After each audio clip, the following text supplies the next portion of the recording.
Salut, dans cette vidéo, je vais vous proposer quelque chose d'un petit peu différent par rapport à ce que vous avez pu trouver sur cette chaîne, à savoir que ça ne sera pas de l'installation, de la configuration, de l'exploitation d'un service, mais dans le cadre de mon travail qui est prof d'informatique en lycée et plus précisément en BTS informatique, j'ai eu la chance d'accueillir deux intervenants qui sont venus à la rencontre de mes étudiants. Ces deux intervenants sont Lokan Sardari qui partage du contenu autour de la tech depuis un petit peu plus de 20 ans et qui a été pendant longtemps dans le milieu de l'informatique jusqu'à occuper des postes de directeur des systèmes d'information, responsable cybersécurité pour ces derniers postes. Et puis il a quitté son dernier emploi pour se lancer à plein temps dans la création de contenu. Et on a accueilli également sa compagne Manon Castello qui, petit fun fact, a été étudiante dans le BTS dans lequel j'enseigne. Et donc ils sont venus échanger sur leur métier, leur expérience dans le domaine de l'informatique, sur qu'est-ce qu'il faut faire quand on veut trouver un premier emploi, qu'est-ce qu'on recherche chez un jeune qui cherche justement son premier emploi. Et donc je vous laisse sur cette intervention où ils ont pas mal parlé de leur expérience et ensuite quelques échanges avec les étudiants. Je vous demanderai d'être un petit peu indulgent concernant le cadrage parce que j'étais pas tout le temps derrière la caméra pour voir ce qui se passait. Et donc je vous laisse avec eux pour à peu près 2 heures d'intervention. J'espère que ça vous plaira. Salut tout le monde, merci de prendre un petit peu de temps. Alors, je ne sais pas si vous aviez cours, normalement c'est cool parce que vous n'allez rien foutre, donc c'est bien. Mais si vous n'aviez pas cours et que vous êtes venu, c'est bien aussi, merci beaucoup. Donc Manon, ma femme, moi je m'appelle Lokan. Manon, je vais la laisser se présenter, mais elle a fait la même formation que vous avant.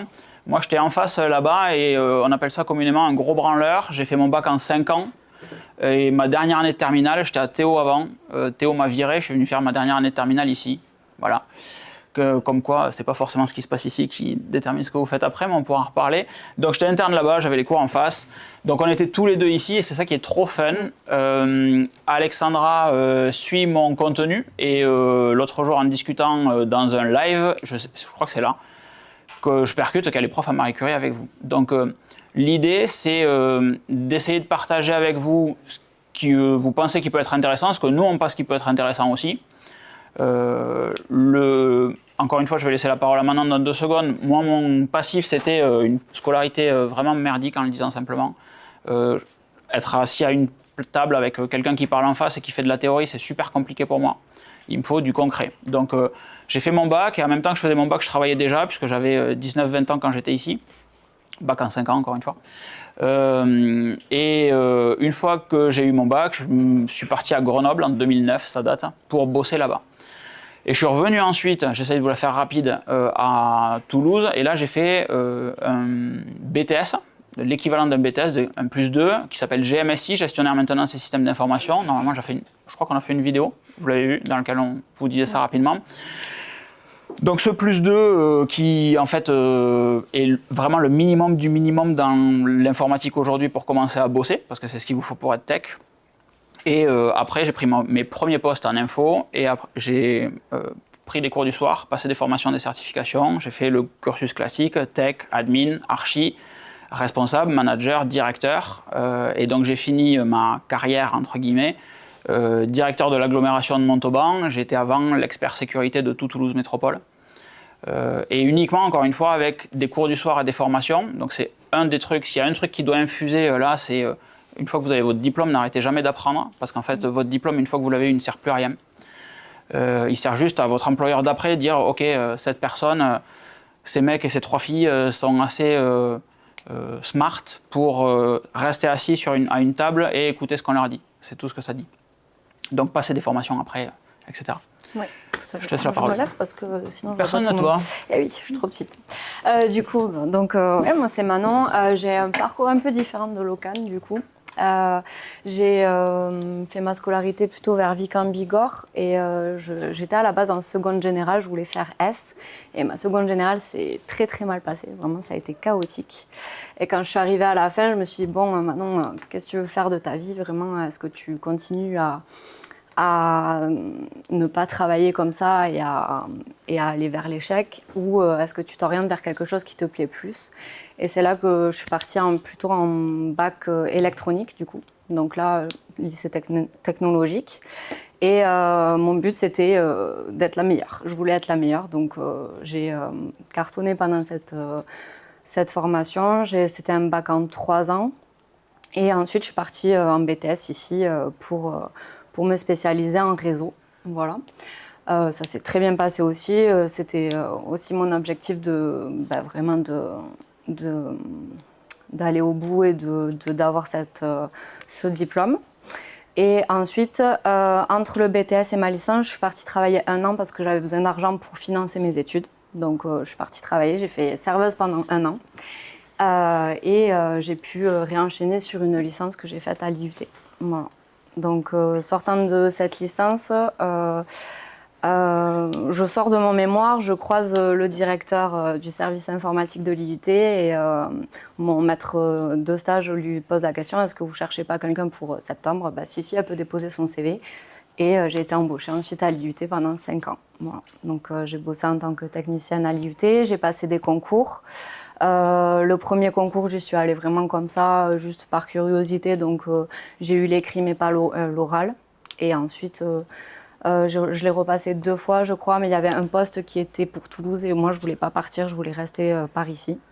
Et ensuite, j'ai repassé un autre concours et j'ai bossé à l'inspection pendant 1 an du coup en tant que titulaire. Et aujourd'hui, je travaille pour le département, j'ai demandé un détachement. Voilà, donc je ne suis plus dans la fonction d'État maintenant, je suis dans la fonction territoriale.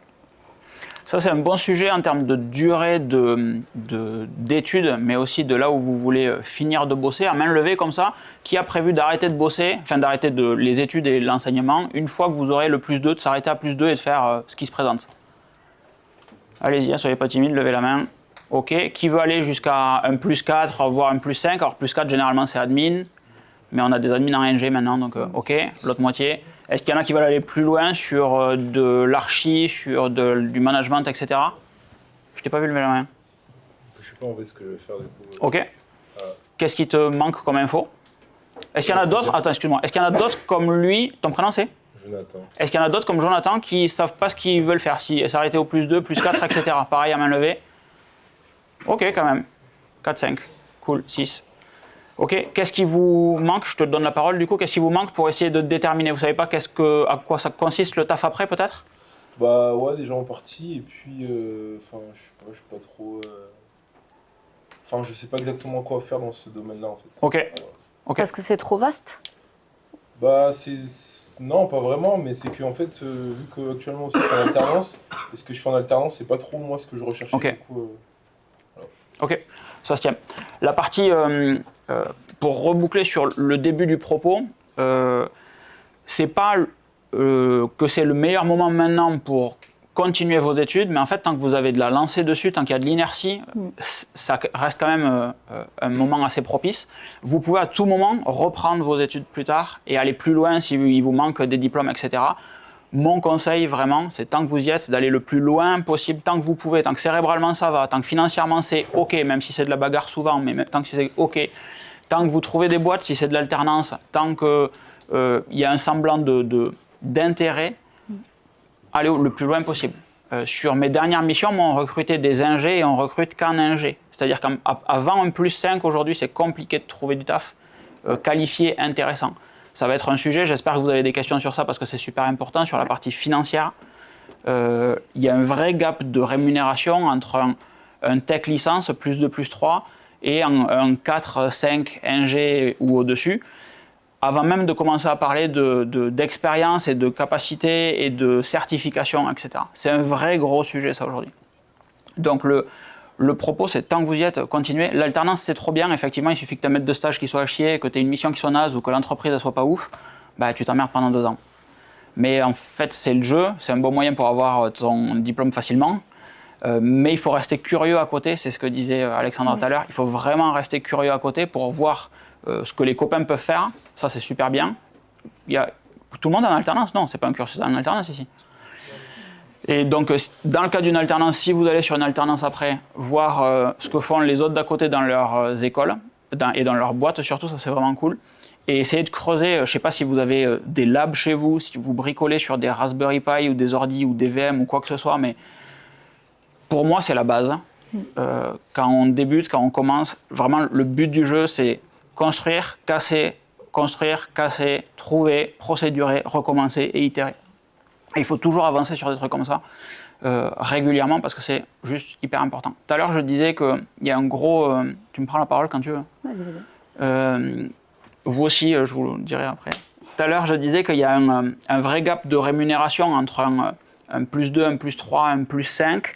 Un plus 5 aujourd'hui, donc ma dernière boîte, c'était Soprasteria.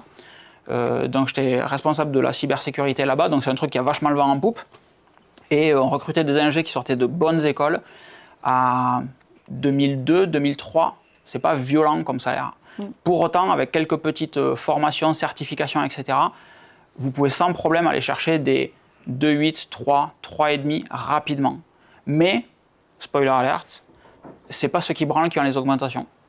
Donc en fait, la vérité est dure, mais si vous charbonnez, que ce soit ici ou à la maison ou dans votre prochaine boîte, etc., ça peut très bien se passer. Mais si vous n'êtes pas curieux, que vous ne montez pas des labos à la maison, que vous n'allez pas chercher le petit truc en plus pour essayer de comprendre et avoir la certification qui fera la différence, en plus des diplômes, j'y reviens dans un instant, c'est quand même de suite très compliqué. Deux profils là-dessus. Un gars avec qui j'étais encore une fois en BTS, enfin équivalent BTS, quand on fait une formation comme ça, même question à main levée, qui veut s'arrêter, qui veut faire admin, qui veut faire archi, etc. Et lui fait partie de ceux qui disent je m'arrête à plus 2. Donc on avait à peu près la moitié de la classe qui a dit, enfin la moitié de la pièce qui a dit plus 2. Et donc on est sur LinkedIn, ça fait plus de 10-15 ans qu'on a fait cette formation. Et en fait il est passé admin là, il y a 2 ans. Donc ça veut dire qu'il a passé 10 ans de sa vie, tech, à sans se mentir faire des trucs qui sont pas ouf, parce que le taf d'un tech c'est de l'opérationnel, etc. Maintenant on pourra vous en parler tout à l'heure, c'est suivre des procédures. Un tech aujourd'hui il suit des procédures. C'est du support téléphonique, ça marche pas. Est-ce que vous avez essayé de redémarrer votre équipement électronique? Oui, je l'ai fait. Est-ce que vous avez... Et on déroule. Et en fait c'est l'admin ou l'ingé au-dessus qui fait la procédure que le tech vient lire après. Sauf petite structure.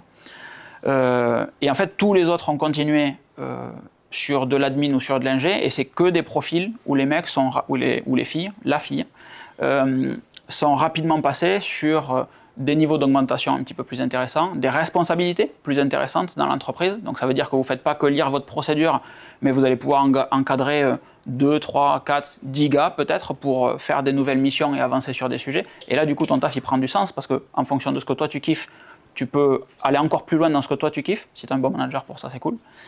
Et juste, vous perdez des années de votre vie, en fait. Bêtement, juste parce que vous enchaînez pas les études rapidement. J'avais un autre point là-dessus, juste pour finir en disant que la partie année de vie, ça passe putain de vite. Et en fait, il ne faut pas perdre de temps vraiment sur ces trucs-là. Un profil qui est excellent, je sais qu'Alexandra vous a envoyé la vidéo. J'avais un mec que j'avais recruté, on l'a recruté moins cher que le marché. Il ne voulait pas venir, je lui ai dit viens, je te donne plus de formation, etc. Et l'année d'après, il a pris le triple de l'augmentation des autres. Et il a rattrapé, il est repassé devant les mecs qui étaient arrivés 3 ans avant lui, qui sortaient d'une meilleure école que lui, juste parce qu'il avait fait ses certifications en plus.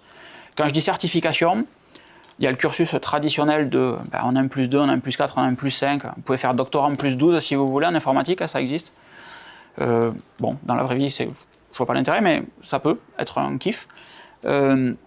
Et après, vous allez avoir toutes les certifications de toutes les technos que vous connaissez, de tous les constructeurs que vous connaissez. En réseau, alors je sais qu'il y a du réseau et du dev. Moi, le cursus dev, je suis désolé, je suis pas votre contact. Cursus réseau, ouais, on peut discuter sérieux 2 secondes. Mais ça va être du Cisco, ça va être du Unify, ça va être du Juniper, ça va être tout votre firewalling, ça va être votre matériel, ça va être toutes les techniques de sécurité que vous allez pouvoir avoir derrière, etc. Tout ça, vous allez avoir des certifications sur ces sujets-là. Et le smart move pour moi aujourd'hui, c'est d'en passer le max possible. Vous pouvez aller ce soir en rentrant, même de suite, sur le site d'Azure, le site Microsoft, Et il y a tout le jeu de formation qui vous amène à un niveau licence reconnu par les recruteurs, qui est gratuit. C'est juste du temps à investir dessus. Donc tous les soirs, vous pouvez vous faire 20 minutes, une demi-heure d'Azure, de ce que vous voulez, de technologies qui sont porteuses réellement, qui marchent bien. Et quand vous allez voir un recruteur demain avec votre diplôme d'ici, qui encore une fois, c'est pas pour dénigrer, mais a peu de poids sur le marché de l'emploi, et qu'en plus vous avez les certifications que vous avez faites dans votre coin et que idéalement vous les avez eues, ben, vous avez vachement plus de poids sur le coup. Cette poubelle t'emmerde, tu me le dis. Et vous avez vachement plus de poids sur le marché que tous les autres qui vont se pointer avec les mêmes sujets que vous. Est-ce que tu as des trucs à rajouter? Non, je pense que tu as bien résumé la chose. Et effectivement... Donc oui. Oui. Tu me laisses pas finir. Non, effectivement, quand on a un bac+2, du coup, on est amené à être technicien. Et c'est vrai que, comme le disait Logan, c'est un travail qui peut être un peu répétitif et limité dans certains domaines. Donc, vraiment, je vous encourage à aller plus loin si vous voulez faire un travail plus intéressant, plus qualitatif. Pour justement vous épanouir aussi au travail. C'est le but, c'est de trouver quelque chose qui vous plaît et que vous le fassiez avec envie tous les jours aussi. Là, il y a deux approches. Il y a le faire avec envie tous les jours et ramener de la caillasse. Ouais, moi, je suis plus... je suis OK pour me faire chier avec des cons au boulot, mais je veux des gros chèques à la fin du mois. C'est ça. Ça au bout d'un moment, c'est le nerf de la guerre. Ça dépend de votre vision, en fait. Ça dépend de ce que vous voulez. Mais les deux sont importants. Et les deux existent. Est-ce que vous avez des questions sur tout ça? Ça me ferait très mal qu'il n'y en ait pas. Alors franchement, trouvez-en. Sérieux? Ouais, merci. Non, c'est plus sur le fait d'être autodidacte et dans la bidouille, quand on commence à apprendre tout ça, dans la bidouille, est-ce que vous aviez des... Alors, il faut me tutoyer par contre. Ok, bah, tant mieux, ça c'est partie des questions que je voulais poser de base. Mais pour le fait d'être autodidacte, est-ce qu'il y avait un frein par rapport à apprendre des choses, c'est-à-dire la peur de se tromper, c'est-à-dire... prendre une mauvaise habitude et surtout est-ce que vous ouais, c'est dur. Des gens sur qui poser des questions ou des choses comme ça sur qui tourner en fait. Il n'y a pas sur la partie bricolage. Quand tu es autodidacte et que tu dois apprendre tout seul, par définition, tu vas chier des trucs. Ouais. Donc en fait c'est ok, c'est ce que je te disais tout à l'heure. Le truc le plus important c'est de tenter. Ça marchera jamais la première fois. Tu pètes, tu essayes de comprendre pourquoi ça marche pas. Tu patches, tu recommences depuis le début, tu remontes, ok c'est bon, c'était effectivement ce truc là qui faisait chier, je réenchaîne. Et petit à petit tu vas trouver tes méthodes à toi qui seront peut-être les tiennes et qui seront peut-être pas des méthodes conventionnelles, mais ça ne veut pas dire qu'elles sont mauvaises. Parce que si tu déploies une machine à la main, moi, je fais peu de déploiements automatisés. Parce que souvent dans la vraie vie tu as 3 à 5 machines à déployer et qu'en fait je préfère passer un petit peu de temps à préparer mes bécanes ou mes équipements quels qu'ils soient et ensuite je les déroule parce que j'ai mes petits process qui font que ça va vite. Et donc c'est pas la bonne méthode, celle qu'on va t'apprendre ici, celle que ton employeur demain te demandera. Il veut que tu le fasses bien, que tu le procédures pour que tu puisses envoyer derrière ensuite et que d'autres personnes puissent pouvoir utiliser ce truc-là. Mais en fait, si tu en as 3, 5 et que tous les 6 mois il y a un patch en plus à rajouter, etc., est-ce que ça vaut le coup de perdre du temps sur ça ou il vaut mieux, ou c'est ok d'en gagner one shot? Les deux se défendent, donc ça sera à toi de prendre une décision dessus. Par contre, tu vas avoir plein de situations où effectivement tu mets un truc tu testes un truc, j'allais dire tu mets un truc en prod, non, tu mets en prod quand c'est clean. Tu testes un truc, mais par définition c'est un test, donc c'est totalement ok qu'il pète, c'est pour ça que je vous encourage à avoir des labs chez vous. Alors quand je dis un lab, c'est un ordi pourri avec un Linux dessus, le Linux que vous voulez, ou un Windows, ou ce que vous voulez. Faites beaucoup de Windows ou Linux ici? Les deux? Montez-vous un serveur à la maison sur ce que vous voulez, jouez avec du Docker, etc. Et là, tu montes, tu casses, tu montes, tu casses, tu montes, tu casses. Et en fait, si c'est parfait du premier coup, en startup, on a une phrase qui est fun, c'est si ton truc est... Si ta livraison est OK, qu'il n'y a pas d'erreur, si tu n'as fait aucune erreur, c'est que tu n'es pas allé assez vite. Et en fait, il faut aller vite. Le temps est important, donc il faut apprendre des trucs. Et ça sera sûrement un autre sujet. Pareil, j'espère qu'il y aura des questions sur ça, mais entre généraliste et spécialiste, je pense que c'est super important de toucher à tout, pas comprendre, etc. Il y a des archis pour t'expliquer le détail d'un truc et des admins et des ingés, mais c'est super important, peu importe le niveau, que tout le monde ait la base de chaque technologie, ou la base de chaque core, si tu veux, network. Tu vois, du dev, moi je suis un caca dessus, c'est pas bon, il faudrait que... Parce qu'à chaque fois que je vais voir un dev, il peut me prendre pour un con et j'y comprends rien. en gros. Mais il faut être un très bon NetSys admin, donc réseau système, et avoir des bases un petit peu de tout, de comment est-ce que les métiers ils vont s'interfacer avec les solutions que tu vas déployer, de comment est-ce que les devs ils vont déployer la solution que tu leur as demandé, ou sur laquelle tu vas travailler avec eux. Et c'est la queue de cheval ça. Et ah non mais il y a des stéréotypes mec, je suis désolé. Et donc comment travaille tout le monde ensemble, c'est super important et tu peux réellement être efficace dans ton taf que si tu comprends comment celui d'à côté il bosse, parce que sinon il y a un goulot d'étranglement qui se fait à un moment. Donc il faut tester, c'est ok de péter des trucs, c'est même normal en fait de péter des trucs, c'est comme ça que tu apprends. Et est-ce qu'il y aurait éventuellement des sites pour choper justement des machines moins chères ou des choses comme ça, justement même que ce soit des RPI ou des choses comme ça, j'en ai déjà, mais éventuellement pour en avoir plus si on veut faire vraiment s'avancer dans... Ce que tu peux faire si tu veux déployer des trucs un petit peu plus énervés entre guillemets, alors acheter des machines pas chères, le jour où tu bosses, ton employeur il a sûrement une bécane dont il fait rien que tu peux essayer de bricoler. Dans ta famille il y a sûrement des gens qui ont des vieilles bécanes pourries aussi, le bon coin ça marche bien. Après, une fois que tu as un Raspberry Pi, aujourd'hui les Raspberry Pi 5, je crois qu'ils ont 8 ou 16 Go de mémoire, au moins 8, mais tu peux vraiment commencer à jouer dessus. Tu peux t'amuser sur un vieux NAS et le gonfler en mémoire dessus. Bon, le hardware aujourd'hui il coûte pas cher, tu vois, c'est bientôt Noël. Est-ce que je pourrais avoir ça pour bricoler? Ça marche aussi. Sinon, McDo recrute. Hein.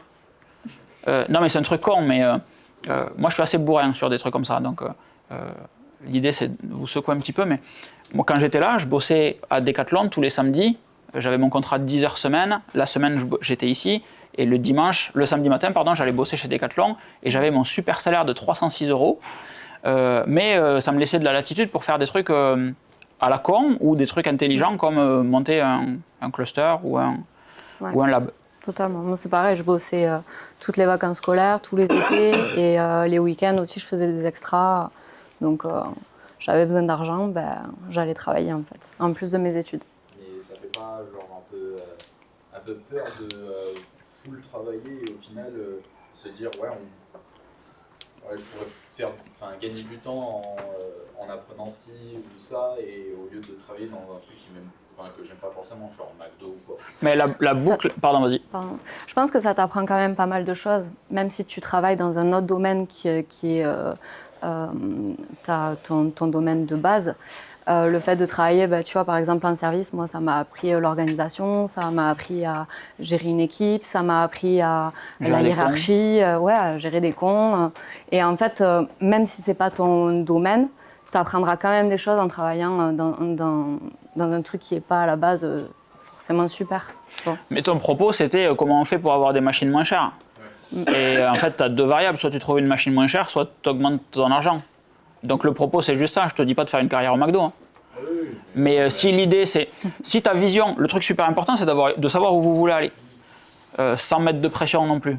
Désolé, Jonathan. Mais en vrai, c'est un sujet. Si plus tôt tu sais où tu veux aller, plus tôt tu gagnes du temps. Mais à partir du moment où moi j'ai trouvé super tard ce que je voulais faire, tu vois. Et c'est ok, par contre, à partir du moment où je trouve ce que je veux faire, je suis un débile et il n'y a rien qui m'arrête en fait. Mais si tu sais ce que tu veux faire, projette-toi l'an prochain où je veux être, dans 3 ans, dans 5 ans, dans 10 ans, c'est loin, hein. Oui. Mais dans 10 ans, où tu vis, est-ce que tu es seul, est-ce que tu es accompagné, combien est-ce que tu gagnes, quel est ton taf, tu gères des gens ou tu es tout seul dans ton taf, est-ce que tu es opérationnel toujours ou pas. Tu vois, tous ces trucs-là. Et en fait, une fois que tu as ta vision, tu peux faire ton rétro-planning et te dire, si dans, je dis n'importe quoi, 5 ans, je vais être un responsable de service, en fait, j'ai pas d'autre choix que de continuer mes études et de sortir dans 3 ans ingé et ensuite 2 ans à bloc pour prendre des responsabilités.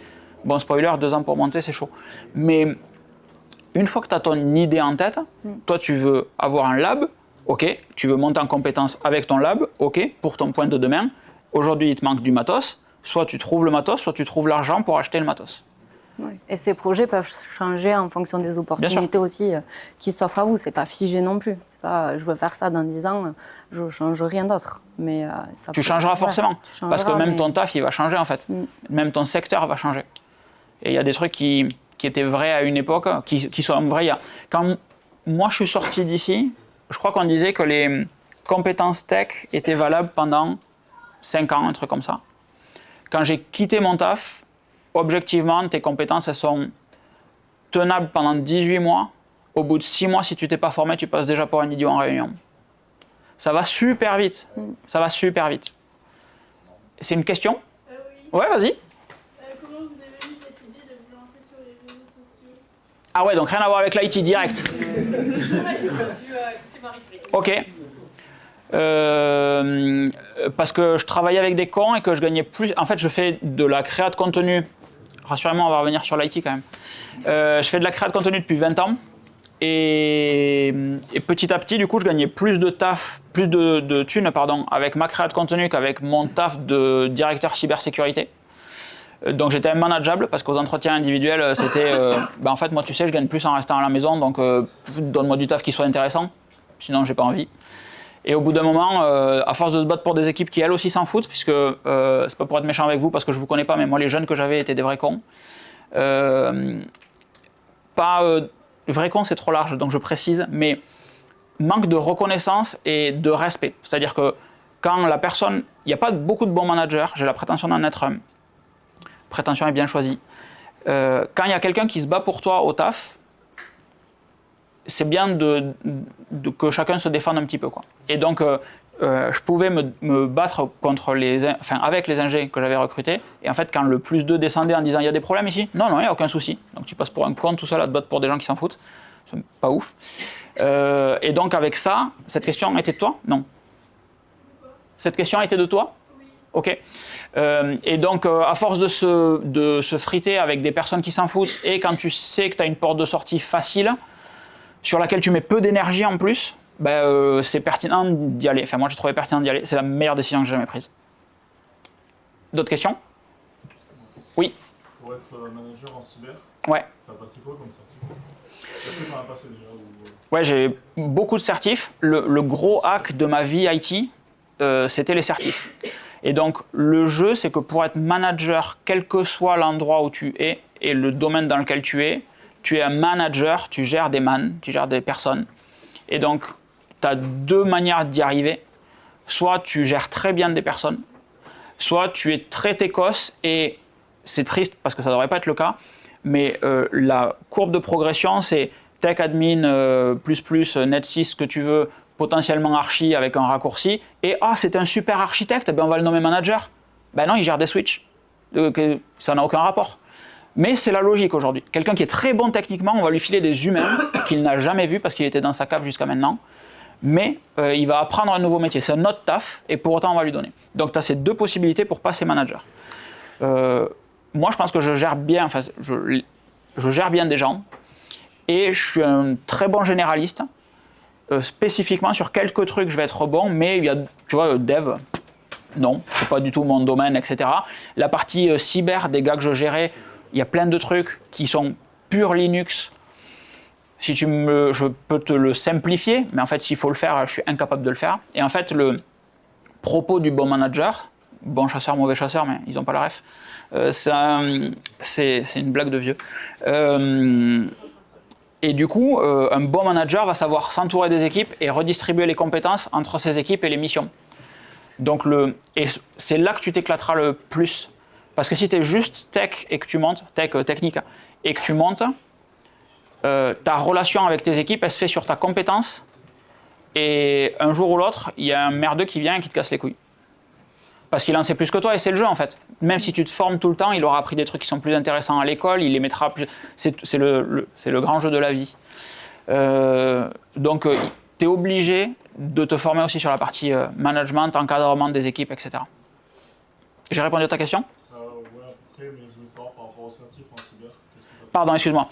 CEH. CEH, c'est pas la mieux techniquement, mais quand tu te pointes avec un CEH, on te dit bien sûr, allez-y. Et en cyber, on aime bien côté du firewalling et du network. Donc si tu as du Cisco et du Storm Shield, c'est bien.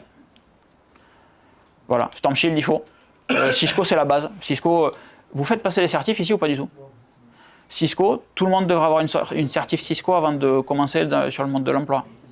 Très clairement. Une CCNA de base, j'arrive. Une CCNA de base. Et Storm Shield, elles sont très très bien à partir du moment où tu sais que tu vas aller sur de la sécu. Pourquoi? Parce que l'ANSI oblige les pas les entreprises, la fonction publique française à n'utiliser que des matériels certifiés ANSI. StormShield est le seul firewall certifié ANSI. Donc en fait, tu es obligé. Ça ne veut pas dire qu'il y a du StormShield partout. Hein. Je pense qu'ici, il n'y en a pas. Mais le cadre légal est qu'une collectivité, quelle que soit sa taille, doit avoir du StormShield. Donc StormShield. Et donc dès que tu te pointes avec StormShield CCNA, ça prouve que tu as fait des trucs en plus que ton taf. Si tu as des petites métriques pour exprimer que tu étais très bon dans ton taf, ça marche aussi. Et la CEH, elle est fun. Mais encore une fois, si tu viens sur un taf de manager, on s'en fout de ta CEH. Parce que ta valeur ajoutée, elle va être sur tes chefs d'orchestre manager. Donc elle va être sur la coordination des équipes. Tu vas avoir des mecs qui vont faire du detect, de la réponse, de la prévention, etc., du durcissement de poste, etc. Et c'est 3, 4, 5 domaines totalement différents qu'il faut que tu arrives à faire discuter. Et chacun étant vraiment dans son silo, c'est compliqué parfois. Donc on viendra chercher un manager sur de la cyber, puisque c'est ta question, essentiellement sur ses compétences de manager et pas forcément sur ses compétences techniques. Tu es censé être un facilitateur plutôt qu'un apporteur de solutions. Je t'écoute. C'est des certifs qui prennent combien de temps à préparer, à passer? Ça dépend des certifs. Tu as des certifs, les Microsoft dont je vous parlais tout à l'heure. La question, je ne sais pas si tout le monde a entendu, c'est combien de temps ça prend à préparer et à passer. Les certifs Azure que j'évoquais tout à l'heure, les premières, tu les passes dans la journée, en quelques heures. C'est pour ça que c'est d'autant plus bizarre de ne pas les faire. Tu as plein de petites certifs comme ça que tu peux passer un petit peu dans plein de domaines et que tu vas pouvoir plier sur une journée. Azure, en plus, tu as 30 jours d'essai sur la version payante maintenant. Oui. Donc, quand tu passes ta certif, on te donne accès au labo. Ouais. Donc en fait, tu as accès à du cloud, Azure, etc., comme si tu étais en entreprise pour faire tes labs. Pareil chez StormShield, mais c'est pas gratuit. Et donc, il y en a que tu vas passer en une journée. Les CEH, par exemple, elles sont méchamment tendues parce qu'elles demandent plein de compétences de plein de domaines différents. Donc c'est pas des trucs que tu prépares en fait. Une fois que tu as toute la base, tu te dis ok, je pense que je peux la tenter et tu la tentes. Une CCNA, Netgear, pas du tout. Cisco, il les change tous les 4 matins, mais c'est un truc qu'il te faut en étant bien câblé, une semaine à fond dessus, mais genre vraiment toute ta journée que ça pendant une semaine. Et peut-être 2-3 semaines à revenir sur les labs pour essayer de bien comprendre les trucs. Donc c'est un mois. Et plus tu montes, plus c'est chaud. La dernière StormShield, la NTS, je me souviens plus du nom, c'est SNTS. Bref, celle-là, il te faut celle d'avant évidemment, mais elle est vraiment super chaude. En fait, tu apprends tes 2 certifications d'avant, l'admin, l'expert, en interface graphique. Et la TS, il faut que tu saches faire pareil que les autres et plus en terminal. Donc tu réapprends tout. Donc celle-là, tu en as des méchantes. Tu as toujours le big boss de la fin qui est relou. Mais en fait, le jour où tu l'as, c'est trop bien. Et comme tu parlais de management, les trucs avec du CCNA, la partie management, c'est ITIL. Si je dis « Waouh, je vois des sourcils se froncer, c'est pas bon ». Sérieux? Vous voyez pas ITIL? Merci. Malgré ta doudoune. Si je dis ITIL, qui sait de quoi on parle? Ou qui a entendu? Allez, qui a entendu le mot ITIL? Ou l'acronyme? Ok. 2? Bien. Je le savais. Cool. T'as croisé ITIL où? Quand je recherchais un peu sur des démarches pour les process et que je suis sur des guides de pratique éditées dans le cadre.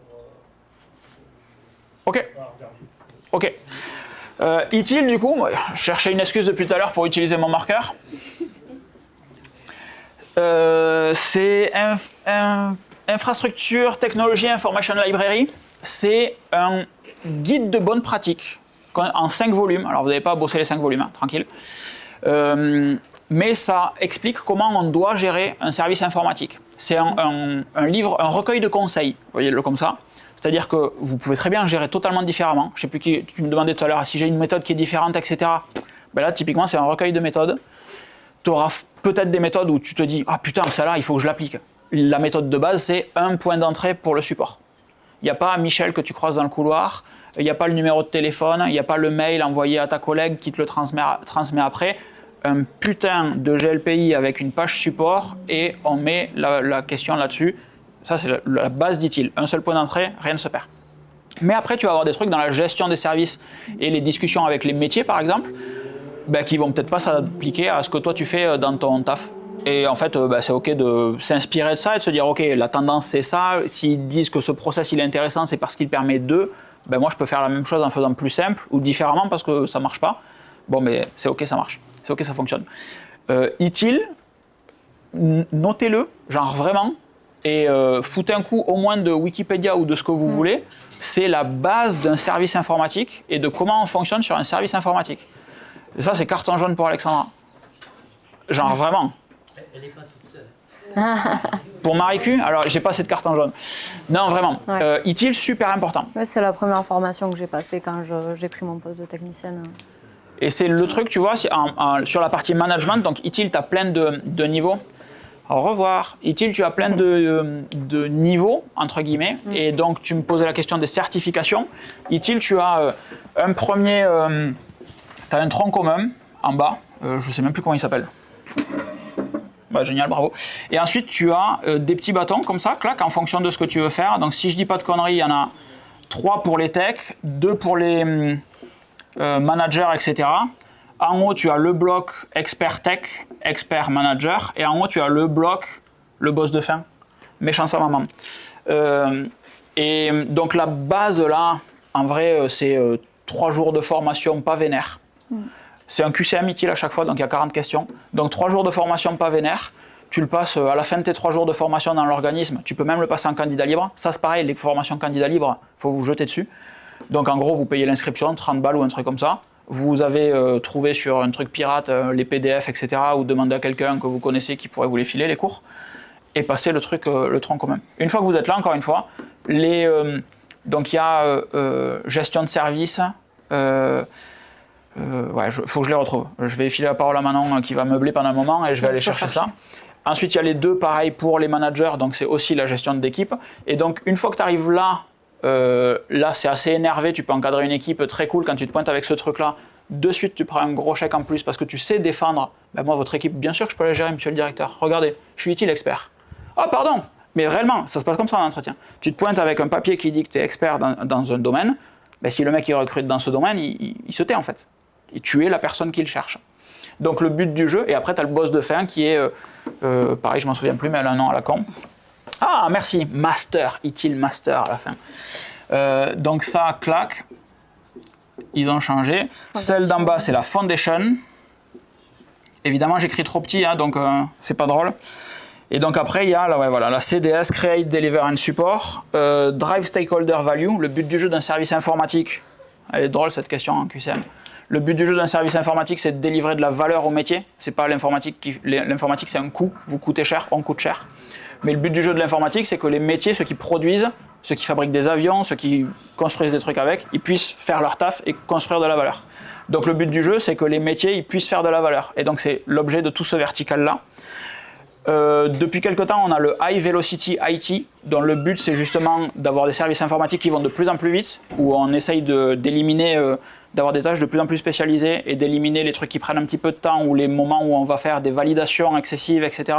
pour avoir un process ultra fluide jusqu'au bout. Donc maintenant, on remplace tout ça par des agents IA et ça va 1000 à l'heure. Mais si on n'a pas fait le High Velocity, ça ne marche pas. Et j'en ai oublié 2. Donc celle-là, c'est le Direct Plan and Improve, qui a sur le côté, il y en a une petite ici. Ça, c'est le Managing Professional. Et ensuite, on a le Strategic Leader, avec en dessous, pareil, la Direct Plan and Improve, elle est ici, elle est valable pour les 2, paf, tac.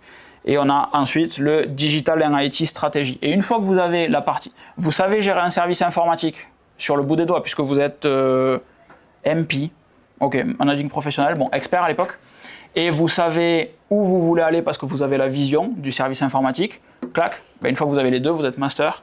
Et des masters, il y en a, c'est ça qui est cool aussi, c'est que plus on passe des certifs, plus on monte dans les certifs, moins il y a de personnes qui ont cette certif, et donc plus c'est toi qui demandes le salaire que tu vas avoir. Donc un master, je ne veux pas dire de conneries, mais je crois qu'il y a peut-être 100 à 200 personnes en France qui l'ont. Et sur les niveaux VMware, par exemple, tu as les certifications d'architecte, 1 étoile, 2 étoiles, et il y a 40 personnes dans le monde qui l'ont. D'autres questions, parce que je parle un peu tout seul là. Je vous ai partagé la liste des questions, parce que s'ils n'osent pas poser... Ah non, mais il faut oser, sinon c'est chiant. Juste une petite question, oui. c'est quoi CEH? Certified Ethical Hacker. Hacker éthique. Et donc c'est une C'est la certification qu'il évoquait tout à l'heure, qui atteste que tu as toutes les compétences pour hacker un système, mais du coup, pouvoir le défendre contre. Donc elle est chiante parce qu'il te faut un très bon niveau réseau, un très bon niveau système sur plusieurs systèmes, plusieurs versions des plusieurs systèmes. Et tu ne peux pas juste être bon en Linux, avoir fait un peu de réseau et t'y pointer. Il faut connaître 4 à 5 distributions de Linux sur les 10 dernières années pour connaître les failles qu'il y a et qui remontent régulièrement. C'est vénère. Et c'est une certif, tu vois, tu posais la question des coûts tout à l'heure. La CEH, c'est une certif qui vaut 5 000 €. Donc tu l'amortis à ton premier taf, mais c'est pas un truc que tu vas passer tout seul. Quand tu vas avoir un entretien d'embauche, c'est très pertinent de ne pas être super exigeant sur le salaire, mais de rien lâcher sur les formations. Le gros conseil, c'est celui-là. Si vous ne le faites pas dans votre coin, en fait, il vaut mieux être payé moins que les autres, mais dire, par contre, moi, je veux des formations. Et ça marche trop bien. Parce qu'en fait, ton employeur, quand il te recrute, il te paye moins cher. Les formations, ça passe en frais pour lui. Donc, en fait, il te paye moins cher. Mais en plus, puisque tu vas te former, ça va permettre de monter en compétence dans ton taf, de mieux le faire. Donc, il gagne encore plus d'argent, tu es meilleur et il te paye moins cher. Mais toi, surtout quand tu te bats, tu es meilleur et on va te payer plus cher. Donc, le but du jeu, c'est ça. C'est d'être OK sur je suis à peine à la grille ou peu importe, on s'en fout. Par contre, je veux 3 formations à l'année. Je veux un budget formation de 5-6 000 à l'année. Ou 10 000 ou peu importe. Et plus tu montes, plus il faut augmenter. Je t'ai vu. Un des premiers tafs que j'avais, le budget formation était de 2 et en 3 ans, tu peux facilement le défendre en disant aujourd'hui on a, c'est comme ça que j'ai dépassé des Storm Shield par exemple. Aujourd'hui on a des prestataires qui viennent pour faire du Storm Shield. On les paye 10 à 15 000 à l'année. Je ne suis pas plus con qu'un autre, vous me payez toutes les certifs, toute la stack et on se passe du prestataire l'an prochain. Deal?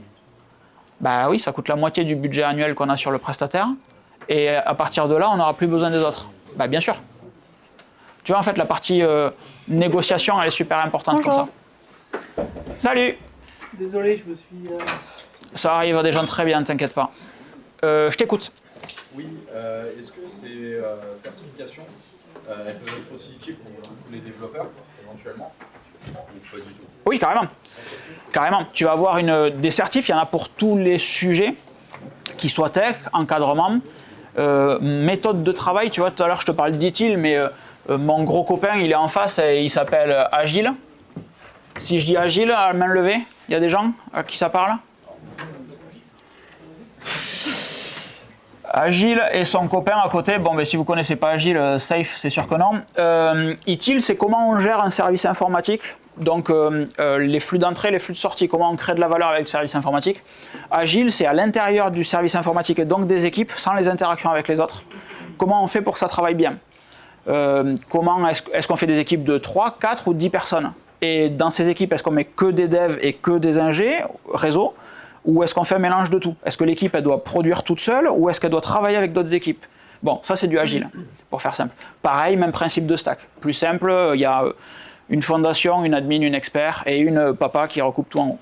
Safe, Scaled Agile Framework, tout court, for Enterprise. Bon bref, ça c'est une équipe agile, un service agile qui travaille tout seul. Safe, c'est des équipes agiles qui travaillent entre elles. Donc, cas concret, tu es dans un service informatique. Tu travailles où actuellement? Au département. Ok. Oh! Oh, ok. Et vous êtes jamais vu? Bah non. Mais t'es en alternance dans quel service? Oh, avec Philippe Collet. Ah oui, d'accord. Ok.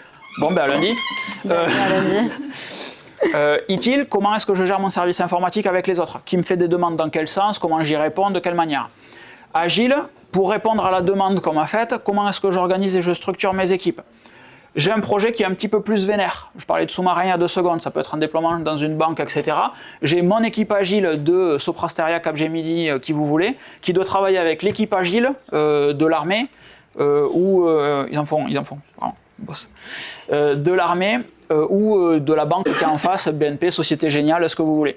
Et bien Safe va te permettre de faire travailler les équipes agiles ensemble pour qu'elles puissent solutionner les besoins et les contraintes du projet. Ça, c'est les 3 trucs de gestion de service. Tu me parlais de management, ça c'est tes livres de chevet maintenant. Les 2 premiers. Safe, tu as le temps. Je me souviens plus de ta question ni si j'ai répondu. C'était surtout savoir si justement... Les formations, s'il y en avait en dev, ouais. Donc tu en as plein. En dev, tu as DevOps, qui est une méthode de travail. Et en fait, si tu veux faire dev, il faut faire du DevOps. Ou pareil, il faut avoir les boîtes, il faut avoir les bases, pardon. Si tu te pointes à un entretien sur une techno quelle qu'elle soit, il faut au moins avoir lu le PDF de la techno, tu vois. Et encore une fois, ITIL, les gens sont pas assez chiants en entretien sur ITIL. J'aimerais vous dire ça tombe à chaque fois, c'est pas vrai.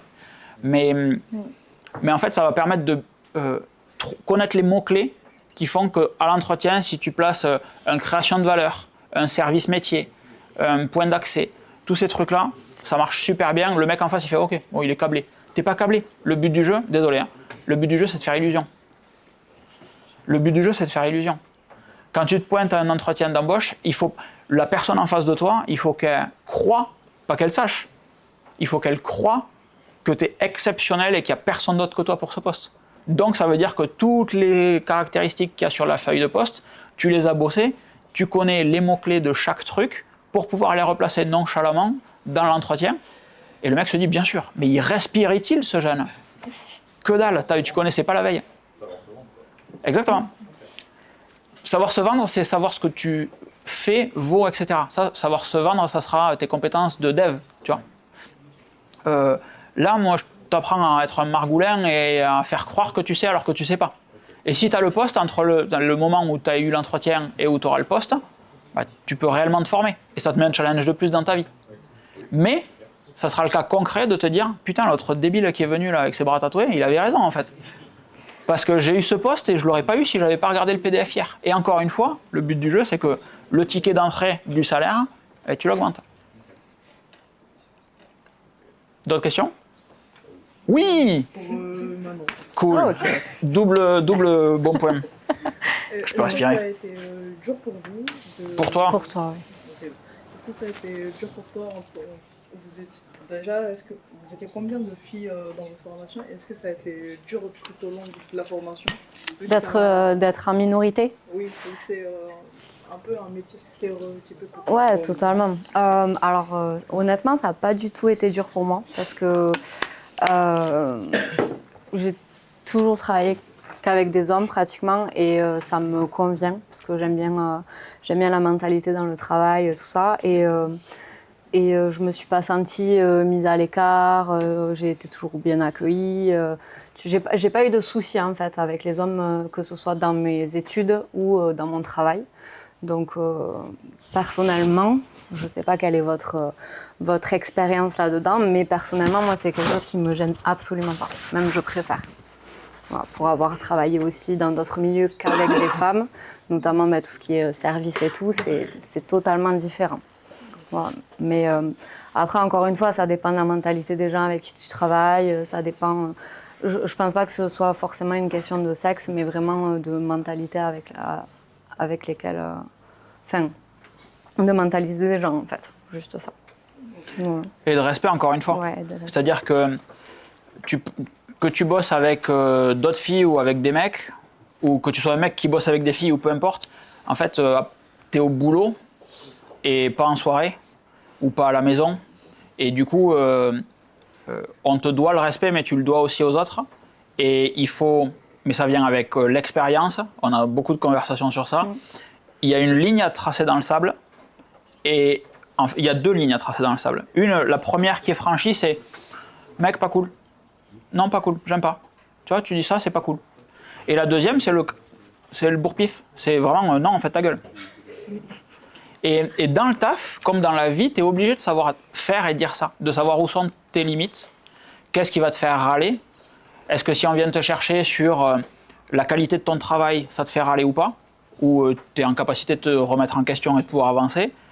Bon, spoiler, encore une fois, mais si on vient te chercher sur la qualité de ton travail, tant que c'est bien présenté, il faut te remettre en question et être meilleur. Mais entre putain, c'est quoi ce truc de merde? Et tu vois, tu as fait ça, pourquoi? C'est une meilleure formulation. Tu vois, comme ça, j'ai ta version, tu me dis pourquoi tu as fait comme ça, et je vais peut-être pouvoir te dire, la prochaine fois, tu vois, quand tu fais ça, tu as cette limitation qui apparaissent. Si tu le fais comme ça, elles y sont plus. Est-ce que la prochaine fois, tu veux bien essayer de faire comme ça? Oui, non. Et là, tu as une relation qui est saine. Mais il y a énormément de managers qui sont toxiques. Genre, c'est l'immense majorité. Je suis désolé, mais 70-80% des managers ne savent pas manager parce que, encore une fois, c'est un super bon techos qu'on a fait monter. Et donc, ils se retrouvent sur un taf que potentiellement ils n'aiment pas et ils gèrent un truc qu'ils ne connaissent pas, à savoir un être humain. Donc, c'est super important que toi en face, tu es justement, ou vous en face, tout le monde, hein, peu importe le sexe, encore une fois, vous sachiez dire, quand on me dit ça de telle manière, j'aime pas. Et donc, en fait, c'est totalement OK de regarder la personne droit dans les yeux et de lui dire, en fait, quand tu me parles comme ça, moi, je me sens dévalorisé et j'ai absolument pas envie de travailler. Donc, on fait un truc, c'est qu'on le fait plus. Et tu peux le dire avec le sourire, elle n'est pas méchante ma phrase. Elle dit juste, ça, tu vois, c'est un rebord de table, c'est une ligne, tu viens plus jamais de l'autre côté. C'est tout. Et que tu bosses avec des mecs ou avec des meufs, c'est pareil. C'est pareil. Oui, grand chef. Est-ce que c'est français ou est-ce que d'autres pays travaillent différemment? C'est standard. Ça dépend des pays. Mais globalement, le fait de faire évoluer quelqu'un qui est très bon tech vers du management, on a trouvé que ça jusqu'à maintenant pour faire évoluer les gens. Mais on fait partie des pays qui le font le plus. États-Unis le font de moins en moins parce que justement, ils se remettent en question très vite, nous on ne le fait pas. Donc, États-Unis le font de moins en moins parce que justement, ils se rendent compte que ça crée des climats de merde dans les équipes où on fait monter un tech. Donc ça, ils le font de moins en moins. Japon, ils le font peu. Chine, le climat est pourri dans tous les cas. Mais Chine, il y a énormément de turnover. Alors, je fais je me perds mes mots. Un raccourci. Putain, c'est pour ça, génial. C'est pour ça que tu mon deuxième cerveau. Je fais un raccourci de merde, mais en fait, ils sont tellement nombreux qu'il y a énormément de turnover dans les équipes. Moi, dans mon taf de maintenant, je bosse beaucoup avec la Chine. Et j'ai la personne en face de moi pendant 2 mois, 3 mois. Et puis ensuite, ça change et il y a quelqu'un d'autre. Et parce qu'en fait, il y a tellement de pression, je t'ai vu. Ensuite, il y a tellement de pression que c'est la personne qui fait popcorn et on met quelqu'un d'autre à la place. Ouais. Alors, bonjour. Coucou. Mais comment vous pouvez nous vivre des réseaux sociaux et quel est le genre de contenu que vous postez? Alors, comment est-ce que je peux vivre des réseaux sociaux? Je vais faire une réponse que j'adore en gagnant de l'argent. Ta question était comment on gagne de l'argent dessus. Donc tu vas avoir plusieurs moyens de... Je ne vis pas des réseaux sociaux. Pour moi, un réseau social, c'est Instagram, TikTok. C'est un truc sur lequel tu perds du temps, on va dire. Mon cœur de métier, c'est de faire des vidéos, de la création de contenu. Donc c'est des formats longs YouTube, des articles. Et par la force des choses, des verticaux, donc du YouTube Short, du TikTok ou de l'Instagram Reels. Ce qui paye aujourd'hui, c'est YouTube. C'est les marques qui vont te demander à être dans une vidéo. Donc comment tu gagnes de l'argent en faisant ça? C'est en proposant des vidéos qui ont des vues que des gens vont voir, parce que les marques comme celles que tu vas voir à la télé ou en sortant du lycée, en prenant la route sur un panneau publicitaire, elles veulent que les gens voient la marque. Donc ça s'appelle du brand awareness, et donc le but du jeu, c'est d'apporter de la visibilité à une marque. Si tu es en capacité de faire ça parce que tu as une audience, donc il faut construire cette audience au préalable, ben, tu es en capacité de facturer cette prestation. C'est clair? Et après, tu as d'autres trucs par rapport à ça, pour pas juste proposer une vidéo à une audience. Tu vas pouvoir mettre en place de l'affiliation, donc des liens traqués. Si je veux te vendre ce marqueur, que je fais une vidéo dessus et que tu cliques sur le lien d'achat du marqueur, je prends une commission par Amazon, Boulanger, Seb, ce que tu veux.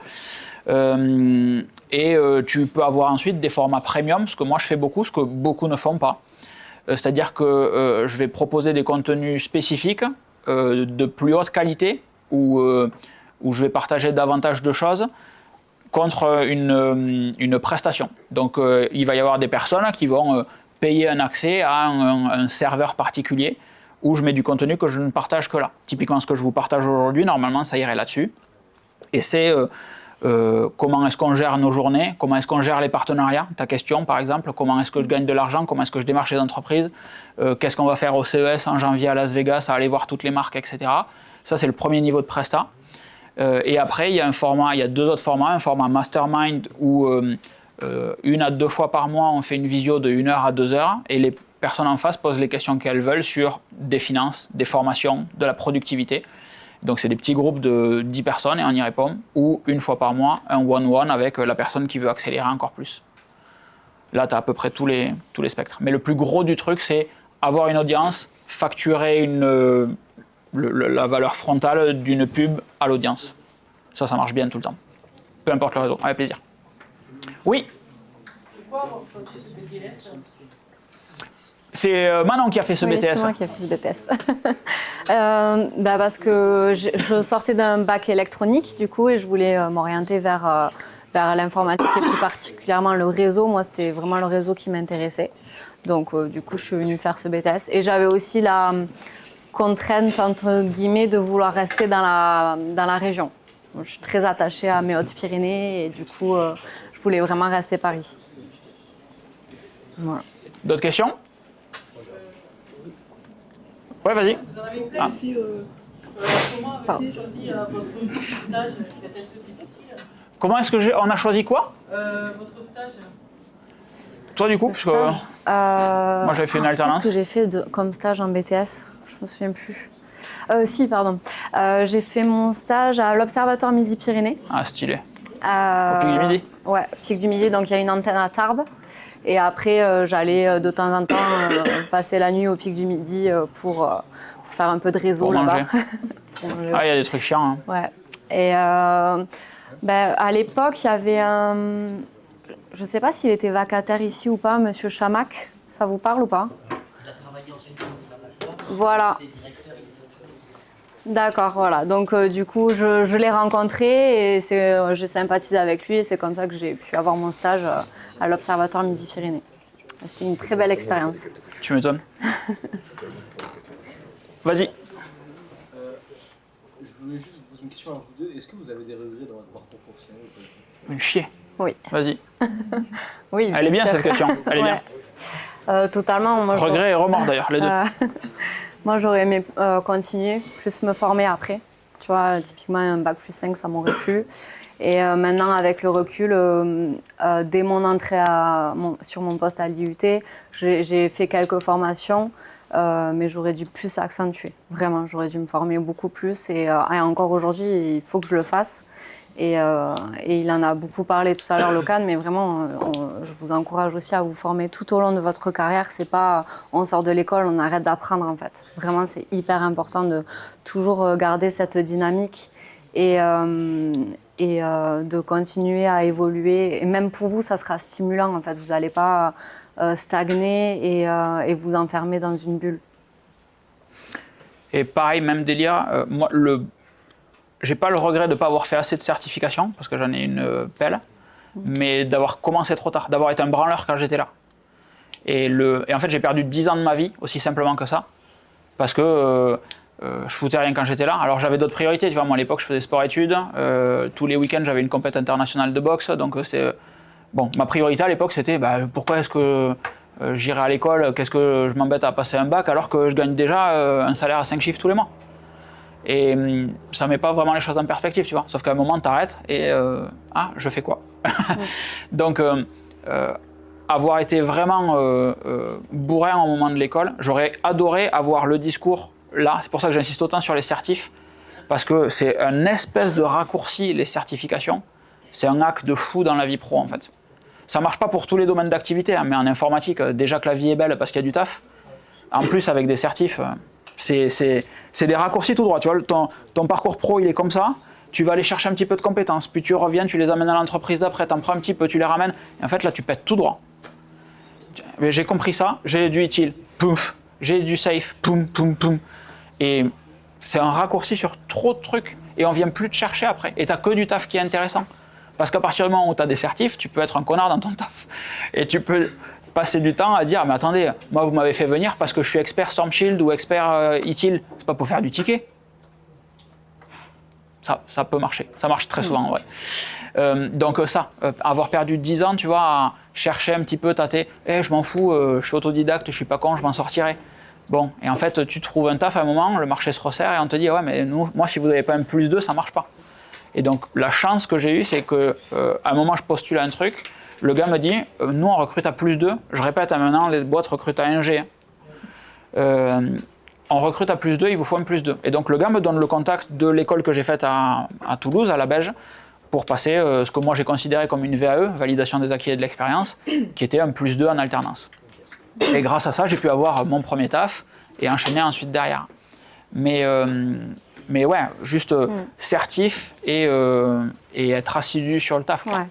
Ou alors, en fait, c'est, pour être un peu plus consensuel, c'est OK de ne pas vouloir être une machine au boulot. Mais à main levée, encore une fois, donc ceux qui ont des questions, j'ai vu qu'il y en avait par là aussi tout à l'heure, et je t'ai vu aussi tout à l'heure. Mais à main levée, qui travaille pour avoir un gros salaire? Qui veut travailler ou qui travaille? Ouais, pardon, qui veut travailler. Qui veut travailler pour qui est-ce que l'objectif du travail, c'est d'avoir un gros salaire? Ok, merci. Pour qui est-ce que l'objectif du travail, c'est de passer des moments fun, d'avoir un travail qui plaît, etc. Ça peut être les deux réponses, hein. Ça peut être les deux réponses. Ok. T'as dit quoi? Des gars, on va les deux. Ouais, tu peux. Bah oui. La majorité, c'est avoir un gros salaire en fait. T'en fais ce que tu veux après de ton salaire. Mais désolé, le nerf de la guerre, c'est les thunes en fait. Si à la fin du mois c'est compliqué, bah, tu manges pas ce que tu veux. Si à la fin du mois c'est compliqué, tu vis pas dans la maison que tu veux ou l'appartement que tu veux. Si à la fin du mois c'est compliqué, bah, tu bouges pas autant que tu veux, etc. Et donc je dis pas qu'il faut avoir un salaire à 5 chiffres ou viser un salaire à 5 chiffres. Mais peut-être que oui et c'est ok pour vous.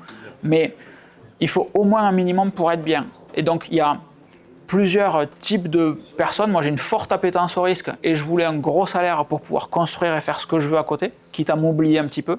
Il y a d'autres personnes qui vont préférer avoir ce qu'il faut, évidemment pas être payé une misère, mais avoir juste ce qu'il faut, finir à pas grand chose à la fin du mois, mais avoir un taf qui est ok parce que bah, psychologiquement c'est compliqué et c'est parfaitement ok. Mais à un moment, il faut, et très rapidement, il faut au moins savoir ça. Est-ce que vous voulez de la thune ou est-ce que vous voulez un taf fun?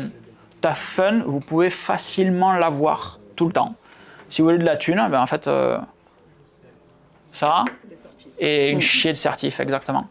Et travailler, beaucoup de Je travail. t'écoute. J'ai deux questions. La première, parce que je pense que le contenu réservé, on va dire, Premium. le contenu premium piquer la curiosité de quelques-uns. Est-ce qu'on peut avoir un accès peut-être limité à ce type de contenu Toi? suite à d'autres, hein? Non. Eh non, c'est un contenu premium. Si je le partage, il ne l'est plus. Et deuxième question, aujourd'hui tu es créateur de contenu, mais est-ce que tu continues quand même à avoir une activité professionnelle en tant que professionnel dans l'informatique? Je fais des formations maintenant, j'encadre des managers, mais peu. Parce que, encore une fois, comme je disais tout à l'heure, au bout de 6 mois, tes compétences sont caduques. Tu vois, les certificats là, je me souviens du schéma, mais je me souviens plus du nom des trucs, alors que j'ai celle-là. Mais je me souviens même plus de celle qui est en dessous, donc je te laisse imaginer mon niveau. Donc il y a pas mal de trucs où tu peux bricoler encore et faire semblant que, mais ça marche pas tout le temps. Donc je fais des formations sur le savoir-faire, savoir-être, mais la partie tech, gérer un service informatique, en vrai c'est de la logique très souvent et c'est beaucoup d'humain. Bon, si tu comprends que la personne en face de toi, elle veut pas te planter un couteau dans le dos, mais qu'elle veut évoluer, et encore une fois, peu importe comment elle veut évoluer, normalement, tu n'es pas teubé en tant que manager. Donc mon taf, c'est d'apprendre ça aux gens. Aujourd'hui, je fais plus de technique, c'est très rare. Voilà.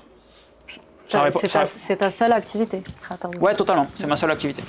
Il y a de la formation aussi, encore une fois, mais plus de tech, très peu. Parce qu'en fait, même au bout d'un moment, pour revenir sur ce que tu disais tout à l'heure sur la partie management cyber, plus tu montes, moins tu mets les mains dedans. Tu vois, le taf que j'avais à Toulouse Métropole, expert sécurité. Donc tu as le gars qui dit, c'est un taf d'architecte, ni plus ni moins, architecte cyber. Donc tu as ton taf et tu donnes des trucs. Bon ben à un moment, tu mets les mains dans le cambouis pour montrer aux personnes comment tu veux qu'elles fassent. Tu remontes le truc d'après quand je suis parti à Montauban ou chez Sopra à la FEM, où là tu as une équipe de 40-50 personnes en dessous de toi. Bon ben chacun a un taf, tu as même une secrétaire ou une assistante. Bon ben en fait toi tu fais on te paye pour ce qui est entre tes deux oreilles et pour pouvoir organiser ton service et tes équipes pour qu'elles soient efficientes en fait. Là la valeur du management, c'est plus la partie technique, c'est comment est-ce que je fais pour que les équipes que je prends aujourd'hui avec ce que sont les êtres humains, ce qu'ils ont en eux, leurs compétences, connaissances, et les interactions, l'état des interactions qu'il y a dans l'équipe, comment est-ce que je fais pour rabattre les cartes et faire en sorte que ça aille plus vite, mieux et moins cher. Si tu fais les trois, tu es un cadre. Mais en gros, c'est ça. Donc il n'y a plus d'opérationnel. Mais c'est quand même bien d'en avoir fait parce que tu peux comprendre ce que te dit le mec. Ouais, mais quand je déploie, j'ai ce problème sur ma VM, etc. La conf NSX, ça fait chier. Bouge pas. Ouais. Parce qu'en fait, il y en a trop. Donc tu peux de temps en temps filer un coup de main et ça marche très bien, tu vois, vis-à-vis des équipes, c'est super intéressant quand tu as un background tech, quand tu as quelqu'un qui t'explique un problème et lui dire mais là, il te manque une variable à cet endroit-là ou ce truc-là. Et ça c'est bien. C'est bien d'avoir un peu de background là-dessus, mais non plus du tout. Et je t'ai répondu très sèchement pour la partie contenu premium, pardon, c'est le jeu, mais en fait il y a plusieurs niveaux effectivement. Comme tu disais après, histoire d'avoir un aperçu, tu as la plateforme s'appelle Patreon, sur laquelle je fais du contenu premium, mais il n'y a pas que moi, il y a plein de gars. Il y avait un truc qui était en France, c'était Litchi, c'est ça? Qui existe aussi pour faire du contenu premium. Et bon, quand j'ai pris Patreon, moi il y a des années, tout le monde m'a dit ouais, c'est pour aller aux États-Unis, moins se payer de TVA. Oui, aussi, mais surtout la plateforme était plus jolie. Et effectivement, maintenant, la plateforme française comme Dailymotion, c'est de la merde, et l'autre comme YouTube, c'est excellent. Donc, il y a un niveau gratuit où tu peux avoir accès à pas mal de trucs, mais le but du jeu étant de faire du premium, ben, le truc gratuit se rapproche de ce que tu peux avoir sur mon site aussi, tu vois. Et après, les abonnements, le but du jeu, c'est d'avoir des upsells qui marchent bien. Donc, le premier abonnement est à 5 € et tu as accès à une visio que je fais tous les mois. 5 € par mois 5 € par mois, ouais, pardon. Tu as accès à une visio que je fais tous les mois qui s'appelle un podcast XXL. Et ce podcast XXL, du coup, à 5 € par mois, tu envoies 4 dans le mois. L'upsell au-dessus est à 10 balles et tu as accès à un serveur Discord où là, il y a 300-400 personnes, je crois, dessus. Et en fait, c'est que des personnes qui sont bien câblées, qui réfléchissent, qui sont curieux, qui vont s'aider entre eux, etc. Tu vois, hier, j'avais un problème on a des volets roulants à la maison qui ne sont pas connectés. Vraiment des trucs de merde, tu sais, juste la télécommande en Zigbee, là, et rien d'autre. Et je me dis, bon, on y est depuis 6 mois dans cette maison, je fous un message sur le Discord, il y a des mecs qui sont vachement plus acharnés que moi, ils vont peut-être qu'il y a une astuce. Et il y a, mais de suite, 20 personnes qui sont arrivées, ah moi j'ai fait ça, ah ouais mais ça marche pas parce que c'est pas du filaire, etc. Et pouf, tu as un module, une procédure qui arrive, je fais, putain, top, merci. Et du coup, hop, je vais pouvoir passer, quand j'aurai un petit peu de temps, à essayer de faire de la captation de Zigbee hertzien sur ce truc-là, pour ensuite venir reconfigurer tous mes volets roulants, etc. Voilà, et donc tu as plusieurs ramp-up, comme je disais précédemment, après avec le Mastermind, puis le One-One. Mais effectivement, il y a du gratuit dessus, mais qui en soi, en fait, à partir du moment où tu commences à faire du premium, tu es obligé de garder ce qui est bien pour le premium. Parce que si tu commences à en donner... Moi, mon dilemme du quotidien, c'est est-ce que ça, je le mets dans une story Instagram ou je le mets sur le Discord? Bon, story, ça va ramener des gens. Et ça, bah ouais, mais là, ça parle de thunes, c'est concret, je vais le mettre sur le Discord. Comme ça, les gens ils seront contents de savoir quel est le prochain contrat, etc. Il n'y a personne qui a posé une question d'argent. Ça paye YouTube. Ça paye YouTube. Bien. Ça, oui, ça peut payer, très bien. Ça paye facilement YouTube. C'est-à-dire que tu fais, sauf les formats shorts qui payent rien du tout. Ouais, ça paye que dalle. L'autre jour, on regardait, il y en a un qui a fait 300 000, 400 000 vues. 300 000, 400 000 vues, à ton avis, c'est combien? Bah, c'était pas le RTL. Très bien, monsieur s'est renseigné. Pour un short. Pour un short, je sais pas. C'est 27 €. 300 000 personnes. Après, c'est pas une grosse vidéo, il y a pas... Totalement. Mais tu fais une petite vidéo qui va faire 10 à 20 000 vues, tu peux facilement être à 300-400 balles. Donc tu vois, un short, ça n'a rien à voir. Je sais plus qui posait des questions. Tu voulais poser une question? Ouais, mais c'est pas financier, c'était plus en rapport avec les compétences. Vaut mieux se spécialiser dans un domaine bien précis ou éventuellement toucher à tout et peut-être au final être moyen au final. C'est une excellente question. Les compétences, ça fonctionne, je suis désolé, tout le monde ne verra pas. Les compétences, ça fonctionne comme ceci. C'est-à-dire que tu as un niveau 0 à peu près partout, et petit à petit, tu vas apprendre un truc. Mais quand tu apprends ce truc-là, tu es obligé d'apprendre les trucs d'à côté. Tu peux pas apprendre à faire du Proxmox ou du VMware ou ce que tu veux, si tu sais pas faire un petit peu de système. Et de l'autre côté, un petit peu de réseau, parce qu'il faut que ça discute. Bon, mais tu montes encore un petit peu plus. Ben, c'est pareil, tes 2 compétences qui sont de chaque côté, il faut qu'elles montent aussi. Mais du coup, tu vas être obligé d'aller chercher peut-être un petit peu de firewalling, parce que ton réseau, maintenant, il est un petit peu plus gros aussi, etc., etc. Et donc, plus tu vas monter dans une verticale, dans une compétence, plus tu vas devoir avoir des compétences annexes qui vont se développer. Et tu peux très bien te dire, je surkiffe la virtualisation et le réseau. Je veux faire des réseaux virtualisés. Cool. Mais il faut être vénère sur les deux. Il faut être très bon en réseau et très bon en virtualisation. Et pas mauvais en système. Et là, du coup, tu tires 2 trucs qui te font monter un 3e à côté qui est ton système. Très rapidement, il va te falloir un firewall au milieu. Bon, voilà. Donc, ce que je disais au tout début, moi, c'est que c'est super pertinent d'être un très bon généraliste. Il faut être curieux, en fait. Le secret, c'est d'être curieux. Donc, dès que tu vois un truc, c'est pour ça, moi, ce qui me surprend, genre vraiment, qui me choque, c'est que vous êtes tous comme ça. Et en fait, moi, je serais sur mon téléphone en train de noter tous les putains de trucs que je dis depuis tout à l'heure, parce que dès que vous croisez un truc, il faut être curieux et il faut aller le chercher, quoi. Voilà. Et donc, dès que tu vas croiser une techno, juste un nom de techno, tu vois une fiche de poste, regardez les fiches de poste, les gens recrutent sur quoi aujourd'hui? Là, en sortant, regardez les fiches de poste. Est-ce que vous connaissez des trucs? Oui, non. Bon, ITIL, c'est quoi? Putain, une personne qui l'avait déjà vu dans toute la salle. Bon, ce soir, en rentrant, il faut se palucher du ITIL, les gars. Et les filles. Mais ce truc-là sont super importants. Au moins connaître le nom, et comme ça, quand on te la pose en interview, tu t'es jamais pris de court, en fait. Tu peux toujours sortir un petit, toujours pareil, pour faire illusion. Oui, bien sûr, ça sert à faire ça, je l'avais vu, ça. Et soit tu as un follow-up derrière, et là, tu bricoles, pipe aux claquettes. Soit il n'y a pas de follow-up et tu as fait illusion, c'est bon.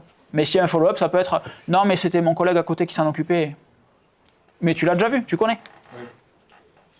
T'es expert. Oui. Est-ce que votre avis à vous deux sur l'IA, est-ce que vous l'utilisez dans votre travail? Je te laisse.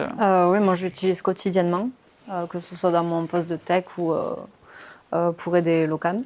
Et mon avis, je trouve que c'est un outil hyper puissant. Après, il faut savoir l'utiliser. Il y a toute la notion de prompt et tout à connaître et à maîtriser pour avoir les bonnes réponses, en fait. Voilà. Et bien sûr, en tester plusieurs. Il n'y en a pas qu'une seule qui est bonne pour tout. C'est un truc que j'utilise à fond. J'ai toujours dit que je voulais un assistant. Il y a une question que j'adore. Si vous déverrouillez votre compte bancaire et que vous voyez...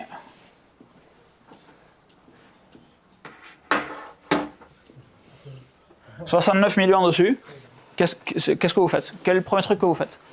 Cette question, elle est bien pour plein de raisons. On peut le détailler. Ça peut être 59 millions si vous voulez. Mais 69, c'est bien parce que ça fait un 50 plus 19, qui n'est pas tout à fait 20. Enfin bref, il y a un peu de psycho dessus. J'ai toujours dit que le truc que moi je voulais, c'est un assistant. Un ou une, peu importe. Mais parce qu'il y a énormément de parasites dans la vie. Quand tu vas être vraiment concentré sur un truc, il y a plein de parasites. Tu veux faire de la création de contenu, il y a de l'administratif, il y a de la compta, il y a des marques à démarcher. Tu veux être excessivement bon dans ton taf d'informatique, il y a des utilisateurs qui font des tickets, putain, ils font chier. Mais ils sont là, en fait, et ils sont de l'autre côté. Et de l'autre côté, il y a ton manager qui te dit « Hé, les tickets !» Et donc, en fait, avoir quelqu'un qui peut filtrer tout ça, c'est le feu. Quelqu'un qui peut encore faire plus que filtrer, mais traiter, banger. Donc, j'ai toujours voulu un ou une assistante. Et ChatGPT, Gemini, c'est mes assistants aujourd'hui, en fait. Donc, je gagne énormément de temps. Ça fait plusieurs semaines que j'ai plus envoyé un mail pro. Parce que dans Google Workspace, ils ont enfin déployé une IA qui fonctionne bien. Et donc, tous mes mails pro, ils arrivent sur une boîte qui est business@locan.fr. Et tous les mails qui arrivent dessus, j'écris 3 bullets, polish, envoyé. Et en fait, trop bien, trop bien. Les stratégies. Et les stratégies, c'est le feu. Je suis Asperger, moi, donc je pars très vite, très loin. Et ça a été un vrai gros taf de ces dernières années de justement savoir me canaliser, tu vois, pour avoir dans des situations comme ça, pouvoir répondre qu'à ta question et pas à tout ce qui passe en plus dans ma tête. Alexandra est sur le podcast XXL du dimanche, et donc elle sait que je pars très vite en live quand il n'y a pas ce cadre, justement. Donc le propos là, c'est que tu vas pouvoir avoir ton IA à qui tu vas dire « mon problème aujourd'hui c'est ça ». Et ça me dérange parce que, tu vois, on revient aux relations, etc. avoir un problème, c'est cool, mais pourquoi est-ce qu'il te dérange ce problème? Il me dérange parce que, il me fait perdre du temps, il me coûte cher, c'est pas précis, j'ai pas de vision, peu importe. Vas-y, vends-moi du rêve. Et donc tu jettes ton prompt, ce qui est pas super ouf, et tu vas avoir ton Gemini, ton ChatGPT, c'est les deux que j'utilise énormément. Gemini 3 Pro est vraiment bon là-dessus en ce moment, et il va te chier une stratégie. Et tu fais, ah putain merde, je l'avais pas vu du tout quoi. Et ensuite, une fois que c'est cadré, bah, tu as juste à dérouler. Et tu reviens dans ta zone de génie à toi, qui est la mienne, la création de contenu, etc. Ou l'organisation, la mise en place des process qui font que cette stratégie peut aller au bout. Mais la vision macro d'un truc, tu vois, moi je fais ça depuis 20 ans, je sais plus qui tout à l'heure disait que c'était comment on fait quand on ne sait pas, est-ce qu'il y a peur de se lancer dans un sujet, etc. Tous les jours, moi j'invente et j'apprends des nouveaux trucs. Il n'y a pas de manuel pour être créateur de contenu, ça n'existe pas, il n'y a pas de formation. On sait comment faire tourner un service informatique, on sait plein de trucs. Mais comment faire une vidéo qui va marcher? Personne ne sait te le dire. Même Google ne sait pas te le dire. Donc il y a plein de trucs à trouver pour faire varier un truc à la fois, voir lequel marche mieux, faire un ABC test parfois, trouver lequel marche mieux pour ensuite remettre un autre pied devant et petit à petit avancer. Et donc tous ces trucs-là, comme tu ne les sais pas, tu ne peux pas les inventer, soit tu pars vraiment en live, soit tu as l'IA qui va t'aider à... C'est un mélange d'assistant et de psy pour moi, tu vois. Donc c'est le feu. Il faut faire attention à ce qu'on met dedans, parce qu'encore une fois, les données, elles partent dans ton agent et il n'y a pas vraiment de suivi sur qu'est-ce que tu mets dessus. Mais des exemples, tu peux en avoir de fou. Tu prépares une compétition sportive, voici mes problématiques aujourd'hui, j'ai mal à tel endroit, etc. Comment est-ce que je renforce ça? Voici mes dernières analyses de sang, quel complément ou changement dans mon alimentation il faut que je fasse. C'est incroyable. C'est juste incroyable. Oui. Allez, super. Il y a une thématique au fond là quand même. Hein. C'est les reporters. Ah là là, journalisme, on comprend pourquoi on a TF1. Je t'écoute. C'est quoi votre rêve professionnel? Je vais dire un truc un peu triste, mais je suis pas sûr que j'en ai toujours un. Mon rêve pro, j'avais des objectifs pro. Un rêve, c'est très émotionnel. Moi, j'avais des objectifs pro. Et l'objectif ultime, c'était d'être libre, entre guillemets. Et donc aujourd'hui, je peux faire à peu près ce que je veux quand je veux. Et en vrai, ça, c'est le feu. L'étape d'après, c'est de ne plus avoir besoin d'investir autant de temps dans des actions pour que ça rapporte. Aujourd'hui, je vends mon temps. Quand je fais une vidéo, je suis devant une caméra et je raconte un truc, etc. Donc il y a au moins ça. Il y a l'écriture avant, il y a la réflexion, il y a aller chercher les partenariats, etc. Donc encore une fois, avec des agents IA ou avec de la sous-traitance, moins j'ai besoin d'aller faire tous ces trucs qui me font perdre du temps et plus je peux me concentrer sur le temps que j'ai face à une caméra, mieux c'est. Donc sur une semaine, tu vois, par exemple, je sors entre 3 et 5 vidéos. Et donc mon temps écran, la vidéo que tu regardes, elle dure 20 minutes. Donc si je fais 3 à 5 vidéos, moyenne, une 20. Si j'arrive à être 2 heures par semaine devant ma caméra et à faire rien d'autre, c'est le feu, non? Donc le but du jeu, c'est d'arriver à avoir le script, pouvoir le lire, donc améliorer mes talents d'acteur, entre guillemets, pouvoir le lire sans faire de fautes, sans devoir reprendre, avoir le mec ou la meuf qui va monter comme il faut derrière la vidéo que je lui envoie, avoir la personne qui va écrire l'article proprement derrière, et voilà. Donc le but du jeu aujourd'hui, les challenges, c'est ça justement, c'est d'essayer de décrémer ce qui me fait perdre du temps. J'arrive à toi, juste une note derrière. Mais est-ce que ça a des impacts négatifs ou pas du tout? Négatif sur quoi? Sur votre vie personnelle. Alors pour la vie de couple, je te laisse répondre peut-être. Oui, d'ailleurs. Non, ça n'a pas d'impact. Après, c'est vrai qu'ils travaillent beaucoup du coup, donc effectivement, on n'a pas des week-ends comme tout le monde, on ne passe pas toute une journée devant la télé, ça nous arrive pratiquement jamais. Jamais. Mais après, comme moi je m'intéresse aussi beaucoup à ce qu'il fait et que j'aime l'aider dans ce qu'il fait, on partage ça, donc en soi, on partage du temps aussi sur le travail. Et c'est pas gênant, en tout cas, dans notre vie quotidienne. Ça, c'était la version consensuelle. T'es prête? La vie est une question de priorité. Oui. Fin. Si tu veux un gros salaire, tu dois bosser pour avoir ce gros salaire. Ça, il n'y a rien qui tombe du ciel, en fait. Si tu veux une vie satisfaisante selon tes critères, qui sont peut-être pas les miens, ou certains se recoupent, on s'en fout, en fait, il faut charbonner pour avoir ce truc-là. Donc, comme Manon te dit, ça fait, ce week-end on part en week-end, et ça fait, je sais pas combien d'années que j'ai pas arrêté 3 jours. Je suis incapable de te dire, en fait. Tous les jours, je bosse. Et il y a un mois de ça, je lui dis, ah, j'en ai marre. Maintenant, les samedis, c'est pour Bibi. Les samedis, c'est pour moi. Voilà, je ne travaille plus les samedis. On a fait un, le week-end d'après, je bossais. Donc, parce qu'en fait, il y a du taf. Et parce que, tu vois, là, en janvier, on a le CES qui arrive. Donc, le CES, c'est le Consumer Electronics Show. C'est le plus gros salon tech du monde. Et donc, on part à Las Vegas début janvier pour une semaine là-bas pour faire ça. Ça te fait sourire, mais en fait, on va faire 6 heures, 23 heures tous les jours. Et marcher 20 à 30 km tous les jours. Pour que tu puisses regarder les vidéos en temps réel ou presque. Donc, à chaque fois, le premier truc que j'ai fait, c'était en 2011. J'ai traversé les États-Unis en vélo. La réaction de beaucoup de personnes, ça a été « Ouais, il se fait payer des vacances pour traverser les États-Unis en vélo. » Mec, je fais 14 heures de vélo par jour. De quoi tu me parles? J'ai dormi, quand on est arrivé, j'ai dormi 26 heures. Allez voir vos profs de bio, demandez-lui comment c'est possible. J'ai regardé ma montre, 2 heures de plus. Oh putain, ça fait chier. Non, c'était le jour d'après. Pendant une semaine. Donc, en fait, oui, c'est cool. On voit plein de trucs, tu vois. Tu posais la question de rêve tout à l'heure. Moi, le truc qui m'anime, c'est de voyager. Voyager, c'est un vrai gros kiff pour moi. Ouais. Et donc, en fait, grâce à ce taf, mais il n'est pas engineered pour, il n'est pas prévu pour, je n'ai pas fait de la création de contenu pour voyager, mais un des pendants de la création de contenu fait que je dois beaucoup voyager pour aller voir des marques. Oh, chiant. Oh non, vraiment. Donc, je suis trop content. Donc ça, c'est génial, parce que je vais facturer en plus des frais de déplacement, etc. J'ai bougé. Donc oui, ça a des conséquences. Négatives, je ne sais pas, c'est des conséquences que je suis prêt à accepter, qui font partie du job, en fait. Oui. Mais tu te crées aussi des opportunités pour pouvoir faire ce qui te...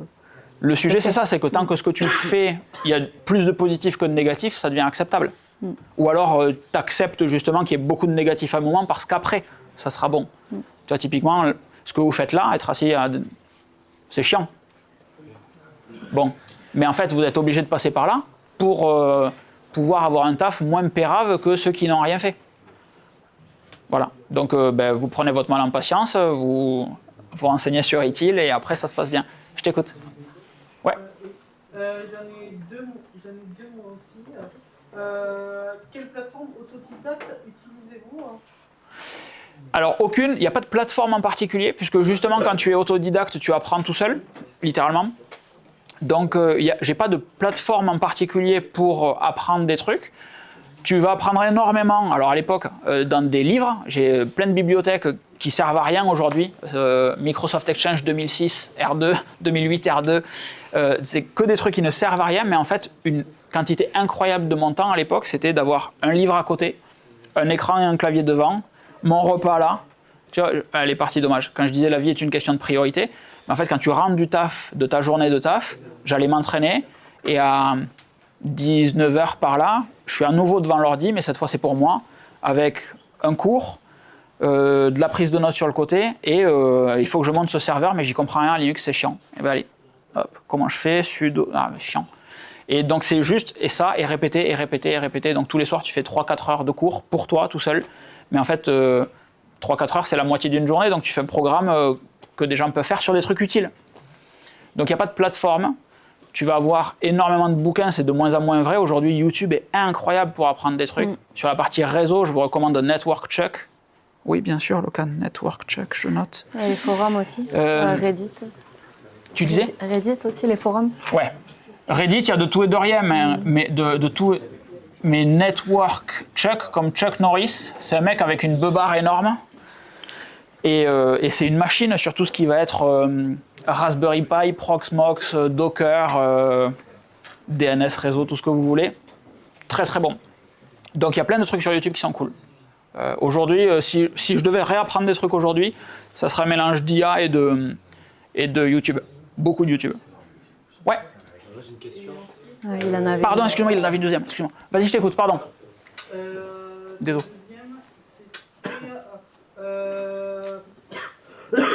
Quelle certification était la plus valorisante dans votre parcours? Ou un combo de certification? Chaud, je sais pas je dirais que celle qui m'a le plus servi, c'est la CSNA, c'est une Storm Shield. Certified Storm Shield Network Administrator. Et en fait, c'est un banger, celle-là, parce qu'elle est pas si compliquée que ça. Personne là. Elle est importante. Et personne ne sait ce qu'elle fait. Donc, quand tu te pointes devant un recruteur, tu as une certification dont il a besoin, parce qu'il va économiser des coûts. Toi, tu l'as eu, elle t'a pas fait trop mal. Et quand tu lui en parles, il ne sait pas comprendre ce que tu dis. Bien sûr, je suis administrateur dans Storm Shield. Alors après, tu peux passer expert, c'est encore plus sexy. Mais les certifs Storm Shield, moi, c'est là où j'ai pu négocier le plus fort des salaires. Parce que, en fait, le mec en face de toi ne sait pas ce que tu fais. Et il a l'obligation légale d'avoir un expert Storm Shield dans ses équipes. Vous en avez un? Non. Ah, c'est con. J'ai répondu à ta question? Oui. Je t'écoute. Du coup, moi, c'est plus par rapport à votre chaîne. Ouais, je me doute. Et il a fallu combien d'abonnés pour le premier partenariat? Parce que vous parlez d'audience. Le premier partenariat, en vrai, t'as pas besoin de... J'en sais rien. C'était il y a 1000 ans. Je sais pas te répondre à cette question. En vrai, le nombre d'abonnés joue peu aujourd'hui. Ce qui compte, c'est le nombre de vues. Tu peux avoir fait une vidéo, 1 ou 2 abonnés. Manon a 1 abonné sur sa chaîne YouTube. C'est le feu. C'est mon anecdote préférée de cette année. Et t'as 1 abonné. Et en plus, il n'y a rien sur ta chaîne, on est d'accord? Il y a un short. Tu vois les shorts? Donc, ce qui compte, c'est d'avoir des vidéos avec des vues. Depuis septembre, on se concentre vachement plus, pas sur le nombre d'abonnés, mais sur la qualité des vidéos et donc le nombre de vues sur les vidéos. Et un hack après derrière. Et ça fait que le nombre de vues sur les vidéos a triplé, quadruplé, quintuplé, ce qui m'a permis de très facilement doubler mes facturations. Donc j'en fais plus, et en plus je les facture 2 fois plus cher. Donc mon CA fait presque x3. Voilà, mais il n'y a pas besoin d'un nombre d'abonnés. Les marques regardent toujours les nombres d'abonnés. Ouais. Tu vois, quand tu as une chaîne à 100K, ouais, bon, ok, tu les poses un peu sur la table quand tu arrives. Mais moi, là, je suis à 87, 86, un truc comme ça. C'est bien, mais en même temps, c'est naze parce que t'es pas à 6 chiffres, tu vois. Donc, ouais, mais qu'est-ce que tu fais? Donc, c'est un peu rageant. Mais il y a vachement plus de vues sur les vidéos. Donc, les marques aujourd'hui regardent ça. Le nombre d'abonnés, le nombre de vues par vidéo. Et en fonction de ça, savent si tu es un bon match ou pas, quoi. Mais tu as beaucoup de chaînes qui ont fait des vidéos, ce que j'appelle moi des chaînes de merde, qui ont fait beaucoup de vidéos pour grossir, donc ils sont maintenant à 150, 300K abonnés, et font des vidéos avec même pas 10K vues parfois, souvent. Et donc en termes de partenariat, ces mecs-là demandent moins cher que moi, avec mes petits 80, 90 000 abonnés, parce que je fais à chaque fois 30K sur mes vidéos maintenant. Et tu peux même mettre un truc encore plus, je les pose sur la table. Si je fais pas 20K la prochaine vidéo, je vous inclus dans une autre vidéo après. C'est pour moi. Et là, le mec, il se dit, bah bien sûr, j'ai aucun risque. 2 vidéos potentiellement. Et ça, c'est trop bien. J'ai vu une main se lever par là. Pardon, excuse-moi. Il faut le dire au début. Et parce qu'en plus, j'oublie, donc si tu le dis pas, c'est chaud. C'est possible d'avoir une tranche, par exemple, de... Vous avez dit, vous faites... On a dit qu'on se tutoyait, par contre. Vous, ah, ok. Vous faites 3 à 5 vidéos par semaine. Ouais. Et niveau coût, par exemple, des miniatures, le montage, tout ça. Miniature, c'est Manon. J'allais faire une blague dégueulasse. Je la paye en nature. Oui, c'est un peu dégueulasse. Et ça vous coûte à peu près combien pour tout ce qui est montage et le reste à peu près? Bah, du coup, les miniatures, rien. Hein. Miniature, c'est Manon. Le monteur, pendant très longtemps, ça fait juste 2 mois que je délègue la partie montage, et pas toujours. L'idée, c'est justement d'arriver à la déléguer tout le temps. Le montage compte entre... C'est pas le bon tarif aujourd'hui, je le paye 1005. Ça devrait être 2000, 3000. À la louche. À la louche. Oui, toi t'as dit que... Attends, j'avais vu quelqu'un se lever. J'ai rêvé ou quoi? C'était pour vous demander quel a été votre premier salaire. Mon premier salaire, il était chez Decathlon. En IT. Latecoère 2012, et c'était, j'en sais rien, un truc à la con, 1600 balles par là. Un SMIC, j'étais alternant. Ouais. Ça répond à ta question? Je n'étais pas sûr, je te voyais douter. Et une bonne question, ça serait le dernier. Ben ouais, non mais le dernier salaire dans l'IT, c'est ça qui est intéressant. 14 000. Ah, ça se calme un peu là, il y a moins de bavardage. Bande de cons. Ben non, PC TAS. Euros, bien sûr. Ah, ça écoute les certifications là, hein. T'as vu, ils sont incroyables. C'est la question qu'il fallait poser dès le début, je fais que demander. Ça répond à ta question? Je t'écoute. 14 000 le mois ou le... Bien sûr. Ok. Non, pas au département, non. Bien sûr. Au département, je suis à 1009. Voilà. Et après, à côté, j'ai d'autres activités, donc je complète mon salaire comme ça. Mais après, en tant que tech, 1009, c'est OK. J'ai commencé en tant que tech, je touchais 1003 à peu près. Et après, en arrivant à l'inspection académique, une fois que j'ai eu mon concours, j'ai commencé à 1006. Et en arrivant au département, 1009. Et alors, il y a un truc, c'est le seul sujet de Discord qu'on a avec Manon, c'est que pour avoir fait beaucoup de public, moi j'ai commencé l'informatique dans le public. Et je parlais des certifications qui sont un hack pour grandir vite et avoir des rémunérations rapidement. Le public, c'est trop facile de monter en tarif aussi et en salaire. Parce que tout est sur une grille. Donc en fait, les règles du jeu sont écrites. Dans une entreprise, dans le privé, on n'a pas les règles du jeu. Tu es une fille, ça ira moins vite. Tu arrives 2 fois en retard, ça ira moins vite. Tu ouvres trop ta gueule, ça ira moins vite. Et ces règles-là, elles ne sont pas écrites. Dans le public, tout est écrit. On a des grilles qui correspondent à un niveau d'études, puis un niveau de compétences, qui donnent des échelons, qui donnent des points, etc. Et donc en fonction de ça, on sait te dire au moment de l'entretien combien tu toucheras au centime près. Parce que la valeur du point est de 4 euros, poète, et que pour ton taf, tu gagneras X points. Et donc, en fait, une fois que tu as tout ça, il suffit juste de... avoir un docteur, toi, c'est chaud quand même. Hein.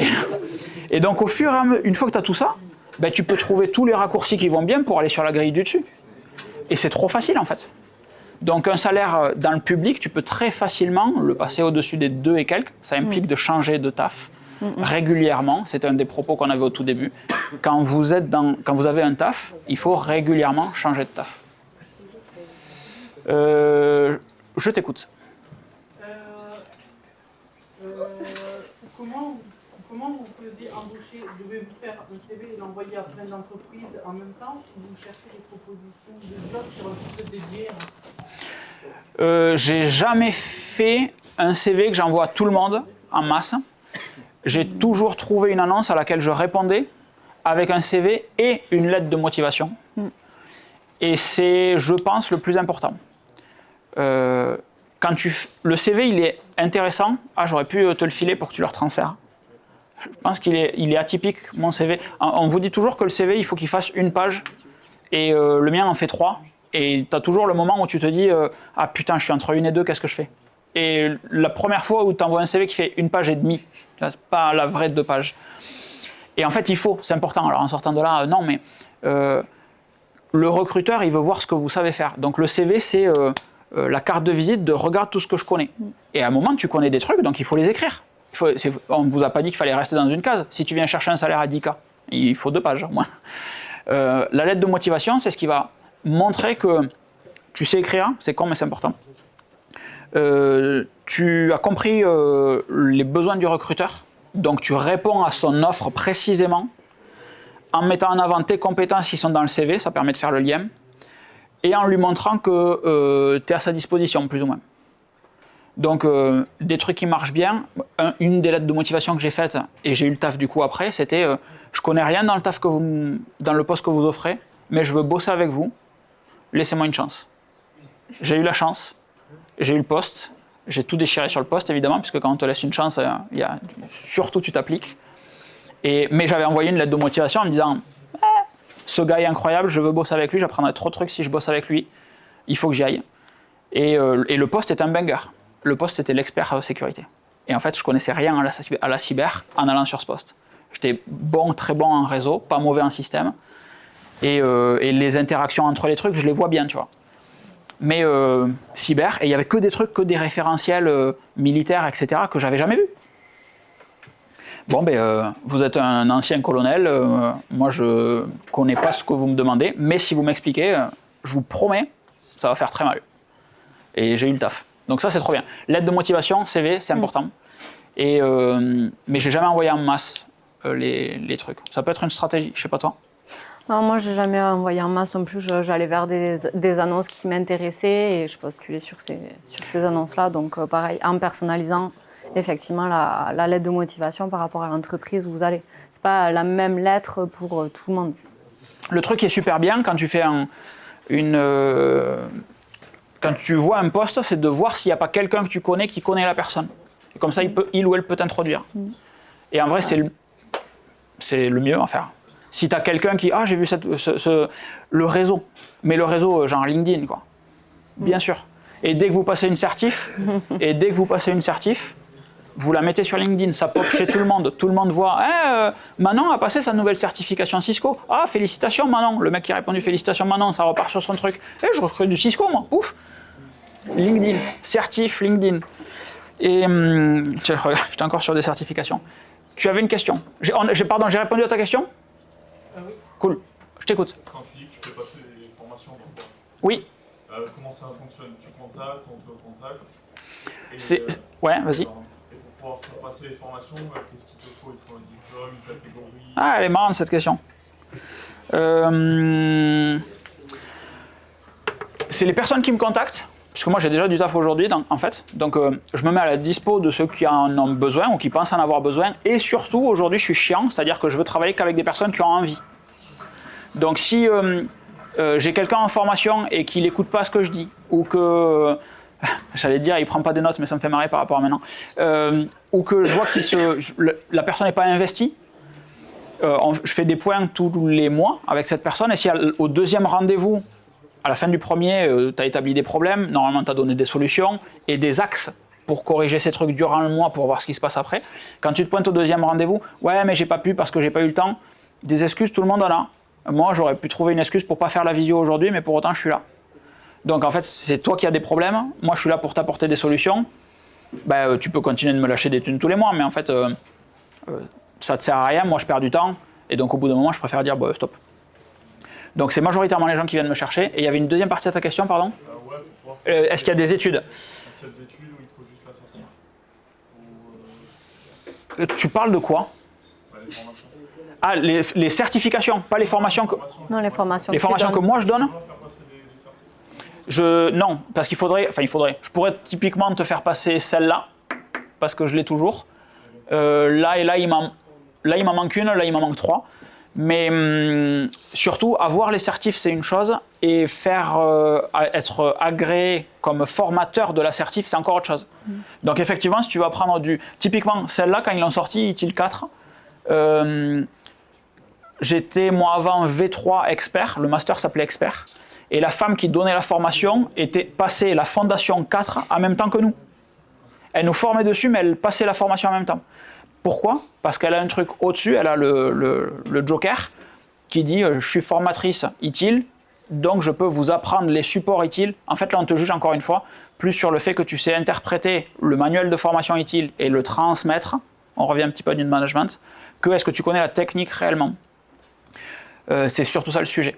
Donc, et encore une fois, elle le passait en même temps et on est arrivé en haut, on a fait tous les trucs ensemble. Ici on n'était pas dans le même ordre, mais on a passé ces deux-là et la troisième en même temps.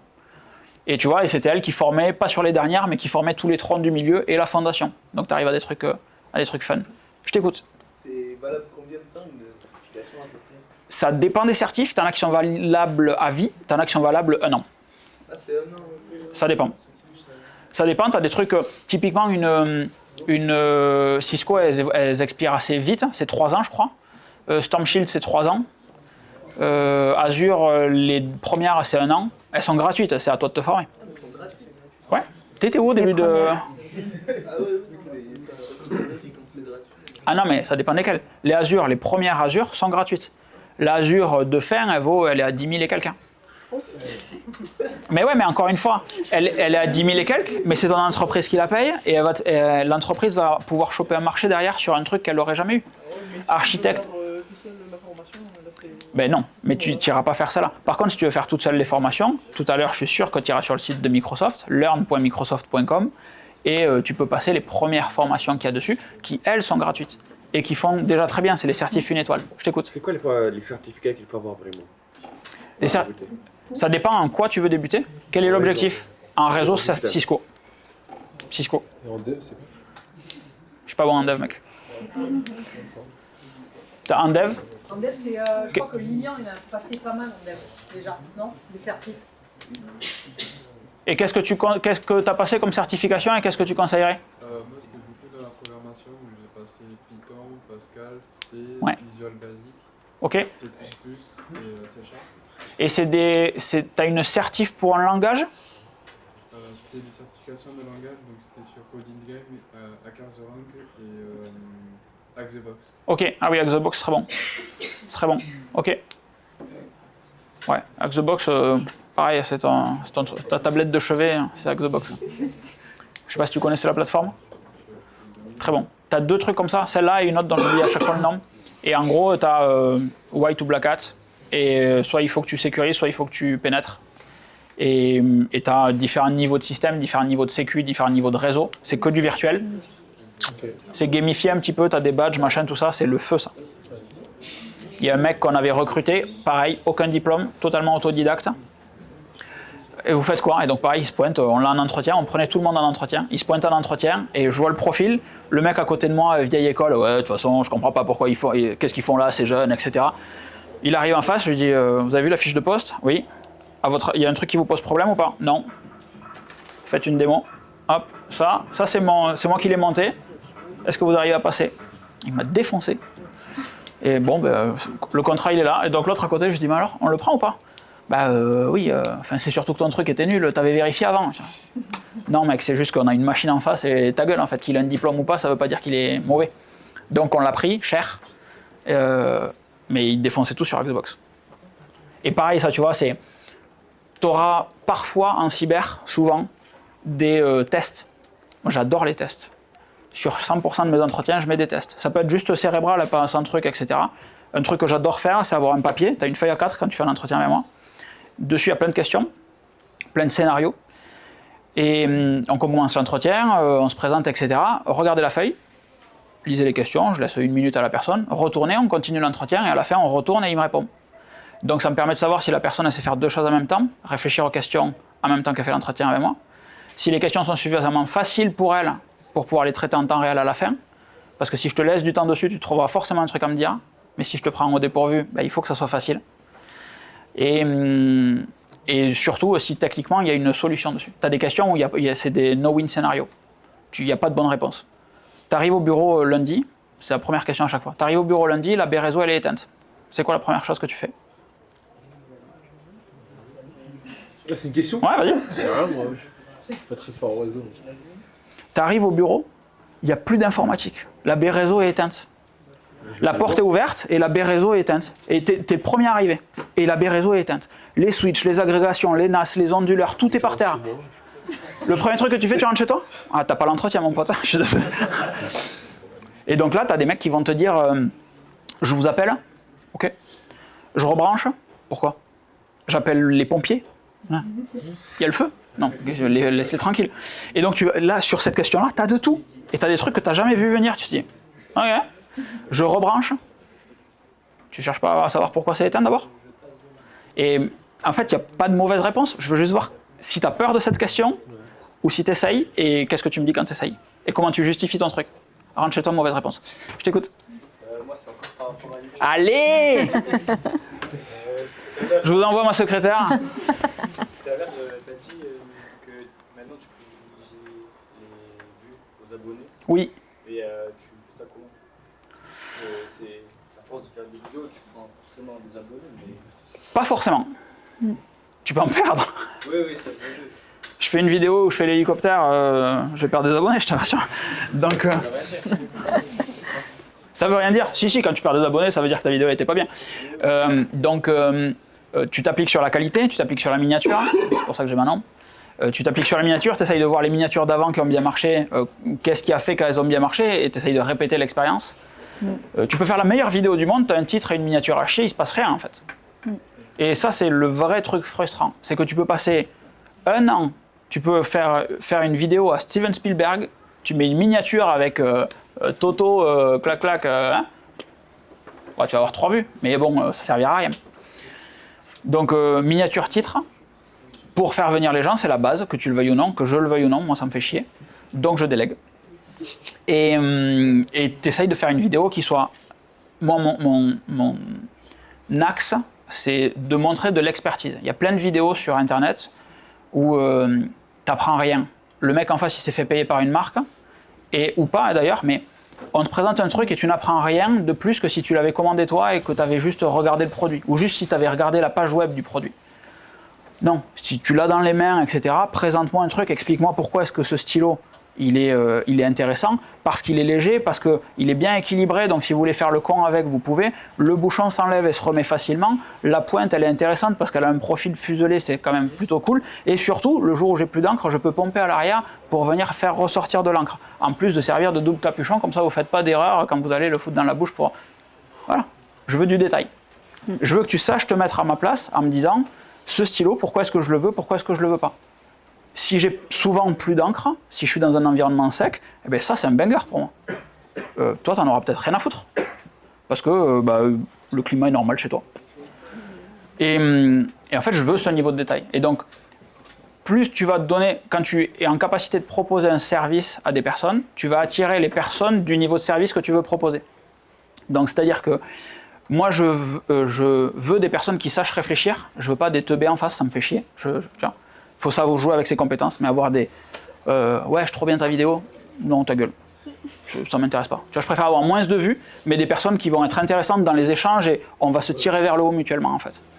Donc, pour ça, ça me fait partir sur du contenu d'expertise où je vais avoir des trucs un peu plus quali. Et donc, je progresse sûrement moins vite que des mecs que j'ai formés, comme Jojol par exemple. Mais ouais, Jojol est un lecteur à la base. The E-Collection aussi, etc. Léo Duff, c'est des lecteurs. Et donc tu vois, son contenu, je suis absolument pas client. Alors maintenant il change un petit peu, mais c'est des contenus que j'aime pas du tout. Parce que c'est naze, tu n'apprends rien, c'est joli. Ouais, je déballe les 18 nouveaux iPhones dans toutes les couleurs. Et super. Et les pixels, sinon ils sont comment? Comparé avec un APS-C, avec un full frame, ça donne quoi? Je m'en fous de le voir dans toutes les couleurs, je sais que je vais le prendre en orange. Ça répond à ta question? Yes. J'aime quand Jean-Michel il pose des questions. Ton stylo, tu as un avis négatif sur le stylo, mais est-ce que tu contactes la marque avant? Ça c'est une bonne question. Elle aurait pu être encore mieux avec la marque te fournit le stylo, comment tu réagis s'il est naze. Et on fera cette version 2 après. L'immense majorité du temps aujourd'hui, et de manière générale, j'achète moi le stylo. Comme ça je peux dire ce que je veux, et je peux le commander quand je veux. Pour faire la vidéo quand je veux. Donc je suis totalement libre sur cette durée. Quand je commande le stylo, c'est très souvent parce que j'ai un besoin de stylo. Et les vidéos que j'ai trouvées ne me conviennent pas. Ou le contenu que j'ai trouvé ne me convient pas. Donc je ne sais pas me décider. Donc j'ai un hack de vie génial, c'est que comme je disais tout à l'heure, j'ai tendance à gamberger un petit peu sur des réflexions. Ah, est-ce qu'il me le faut? Est-ce qu'il me le faut pas? C'est peut-être bien. Ah oui, mais c'est cher. Ah. Je le commande sur Amazon, tu as 15 jours pour le renvoyer, j'ai donc 15 jours pour savoir s'il me convient, et je le renvoie. Qu'il me le faille ou qu'il me le faille pas. Et ensuite, si c'était trop cher, ben je le recommande plus tard en sachant qu'il me le fallait. Mais au moins, la partie est-ce qu'il me le faut, est-ce qu'il me le faut pas, je gamberge pas dessus. Hop, j'ai testé, je sais qu'il me le faut, je le renvoie, et je le reprendrai quand financièrement je pourrai, ou quand il sera pertinent. Je reviens à ta question. Si le stylo est pérave, je ne vais pas écrire à la marque pour lui dire votre stylo est nul, parce que j'ai autre chose à faire que d'écrire à la marque pour leur dire que le stylo est nul. Si la marque par contre m'a envoyé, mais par contre je vais le dire dans ma vidéo. Et moi j'ai pas aimé parce que quand j'appuie là, eh bien, ça fait devant et c'est dégueu. Mais si la marque me fournit le stylo, ben là c'est un cas de conscience pour moi. Parce que la marque te fournit le stylo, te fait un chèque, étonné que personne n'ait demandé combien coûtait une vidéo, voilà. Ah, c'est bon. La marque te fournit le stylo, te paye pour parler du stylo, et le stylo est nul. Chiant. Donc pour éviter ce genre de situation où tu es quand même obligé de dire ben, le stylo est bien sur tous ces trucs, hélas, moi il y a un petit truc qui m'a dérangé. Bon. C'était que quand j'appuie là, ça fait sploche-ploche. Voilà. C'est dommage. Mais c'est quand même un très bon stylo sur tous les autres points. Et je ne suis pas un vendeur de tapis, ça me fait chier de dire ça, j'aime pas. Donc en plus de mettre de l'expertise dans mes vidéos, je veux que les gens qui regardent mes vidéos se disent je préfère regardez la vidéo de Lolo dans 3 semaines, parce qu'il n'a pas eu le produit avant tout le monde pour faire le test le jour de sa sortie, mais il va le commander le jour de la sortie et il sortira le test plus tard. Mais au moins dans 3 semaines, je saurai vraiment si ce stylo il est bien ou pas. Donc, j'ai fait de ma faiblesse une force, c'est-à-dire que comme j'ai une grande gueule, les marques ont peur de m'envoyer des produits en me payant parce que ça peut déraper. Donc, ne m'envoie plus de produits ou difficilement. Donc, j'achète le produit moi et je fais une vraie review derrière. Et du coup, les mecs qui vont voir cette review attendent l'expertise du contenu et surtout la vraie version du stylo, s'il est bien ou pas. Et donc derrière, je peux faire, comme demandait notre jeune journaliste tout à l'heure, de l'affiliation en disant « Et ce stylo, qui est vraiment stylé, je l'ai acheté là, vous pouvez passer par ce lien. » Et c'est grâce à ceux qui vont passer par le lien que je pourrai acheter le stylo d'après et vous en refaire un test. Ça, c'est un petit peu ma bagarre du moment, faire comprendre aux gens que c'est un cercle vertueux en fait. S'ils veulent du contenu gratuit, YouTube c'est gratuit pour tout le monde. Il faut encourager ceux qui font, ou donner les moyens à ceux qui font du contenu qu'on apprécie de continuer d'en faire. Et le sujet c'est ça, c'est qu'un lien traqué, souvent on pourrait se dire ouais pourquoi il gagnerait 30 centimes alors que moi j'achète le stylo. En fait ils sortent pas de ta poche les 30 centimes. Et puis ces 30 centimes là vont faire que la prochaine fois justement il peut garder sa liberté d'expression. Voilà. Et donc typiquement les mecs qui vont te dire ouais 30 centimes, j'ai pas envie d'échanger avec eux. Donc en tirant vers le haut ça marche un petit peu mieux. D'autres questions? Oui. Ah ben je t'avais donné la parole mais c'est comme tu veux. Ok, vas-y. Du coup, c'est quoi le plus gros chèque que tu as eu pour ton partenariat? C'est quoi le plus gros chèque que tu as eu pour ton partenariat? Il y en a eu un récemment qui était vénère, je me souviens plus. Celui dont tu m'as parlé ce matin. Ouais, mais ça c'est plusieurs vidéos. Il y en a eu un il n'y a pas si longtemps que ça qui était à 10 et quelques. Et le plus... Je crois que c'est pas le plus gros parce que je me souviens qu'il y en a eu un plus gros, mais c'est le plus fun. Et c'est le deuxième plus gros maintenant, mais encore une fois, je me souviens pas du premier. Il y a, je sais pas, 2019 par là, il y a un navigateur internet qui sort qui s'appelle Brave. Je sais pas si ça parle à quelqu'un. Brave, rémunéré au début avec de la crypto. Ils ont créé un Basic Attention Token, un BAT.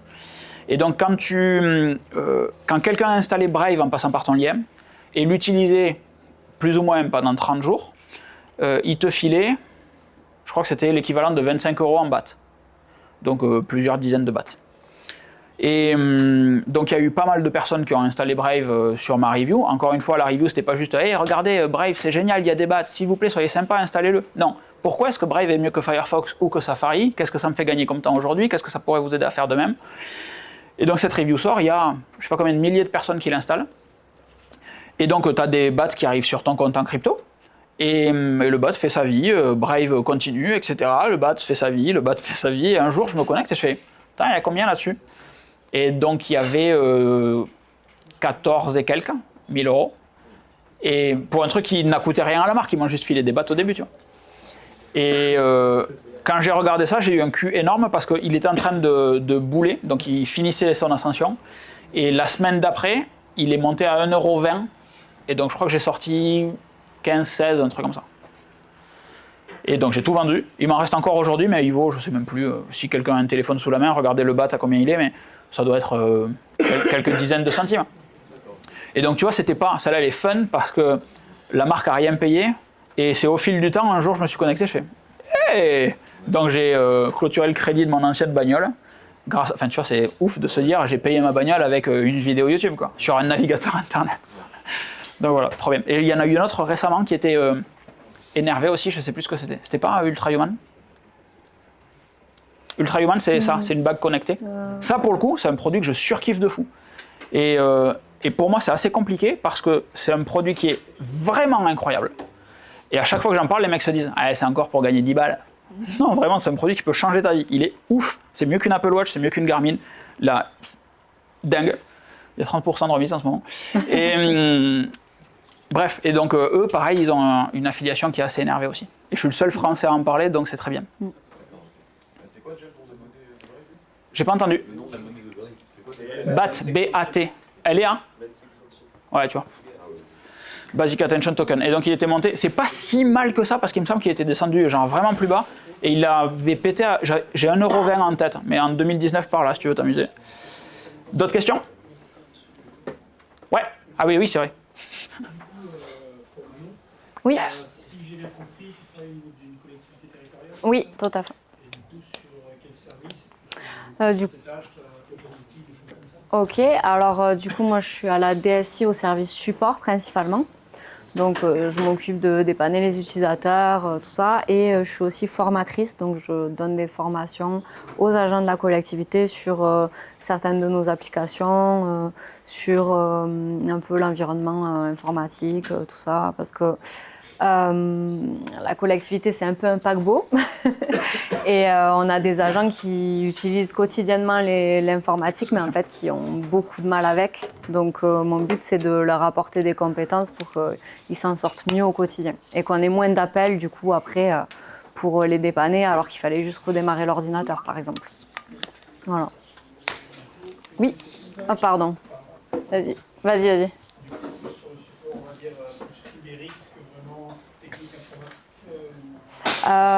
Oui, je suis plus sur le support maintenant. Quand j'étais à l'IUT, je faisais beaucoup de technique et j'avais aussi la partie développement. Je développais les applications internes. Et après, à l'inspection académique, j'y suis restée 1 an. Je faisais les deux, support et technique. Et quand je suis arrivée au département, il n'y avait pas de formateur. Moi, je voulais former les gens.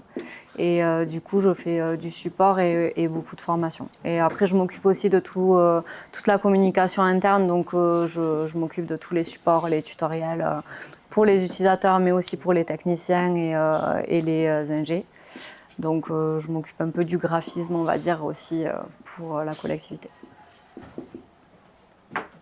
Oui. Tu avais dit que tu étais passé de État à État territorial. Oui, de la fonction d'État à la fonction territoriale. C'est lequel qui est le mieux, qui te plaît le plus dans les deux? Alors, celui qui me plaît le plus dans les deux, c'est compliqué ça comme question. La fonction d'État, c'est beaucoup moins payé. Il faut le savoir. Donc tout ce qui est milieu hospitalier et éducation nationale, c'est moins bien payé. Donc forcément, je suis mieux dans la territoriale. J'ai quand même pris un gap de 400 € quand je suis arrivée au département. Donc voilà. Et après, au niveau du travail en lui-même, c'est un peu compliqué comme question parce que à l'inspection académique, ils avaient 30 ans de retard. Au département, ils en ont plutôt 20. Donc du coup, au niveau technologie, je m'éclate un peu moins quand même que par exemple à l'IUT où ils ont leur propre budget et en fait on pouvait beaucoup plus se développer et apprendre de nouvelles choses et tester des nouvelles techniques et tout. C'est un peu le problème dans la fonction territoriale ou d'État, c'est que ça met du temps à avancer, quoi. Voilà.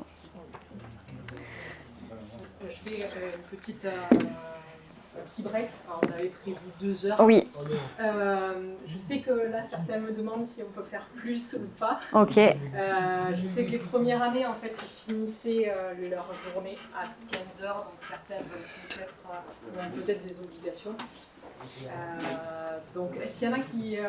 est-ce que déjà les professeurs de 2e année, est-ce que vous voulez rapatrier les étudiants vers le cours qui était prévu, ou est-ce que vous leur laissez un petit rab en plus? Moi, je propose aux étudiants de leur demander leur avis.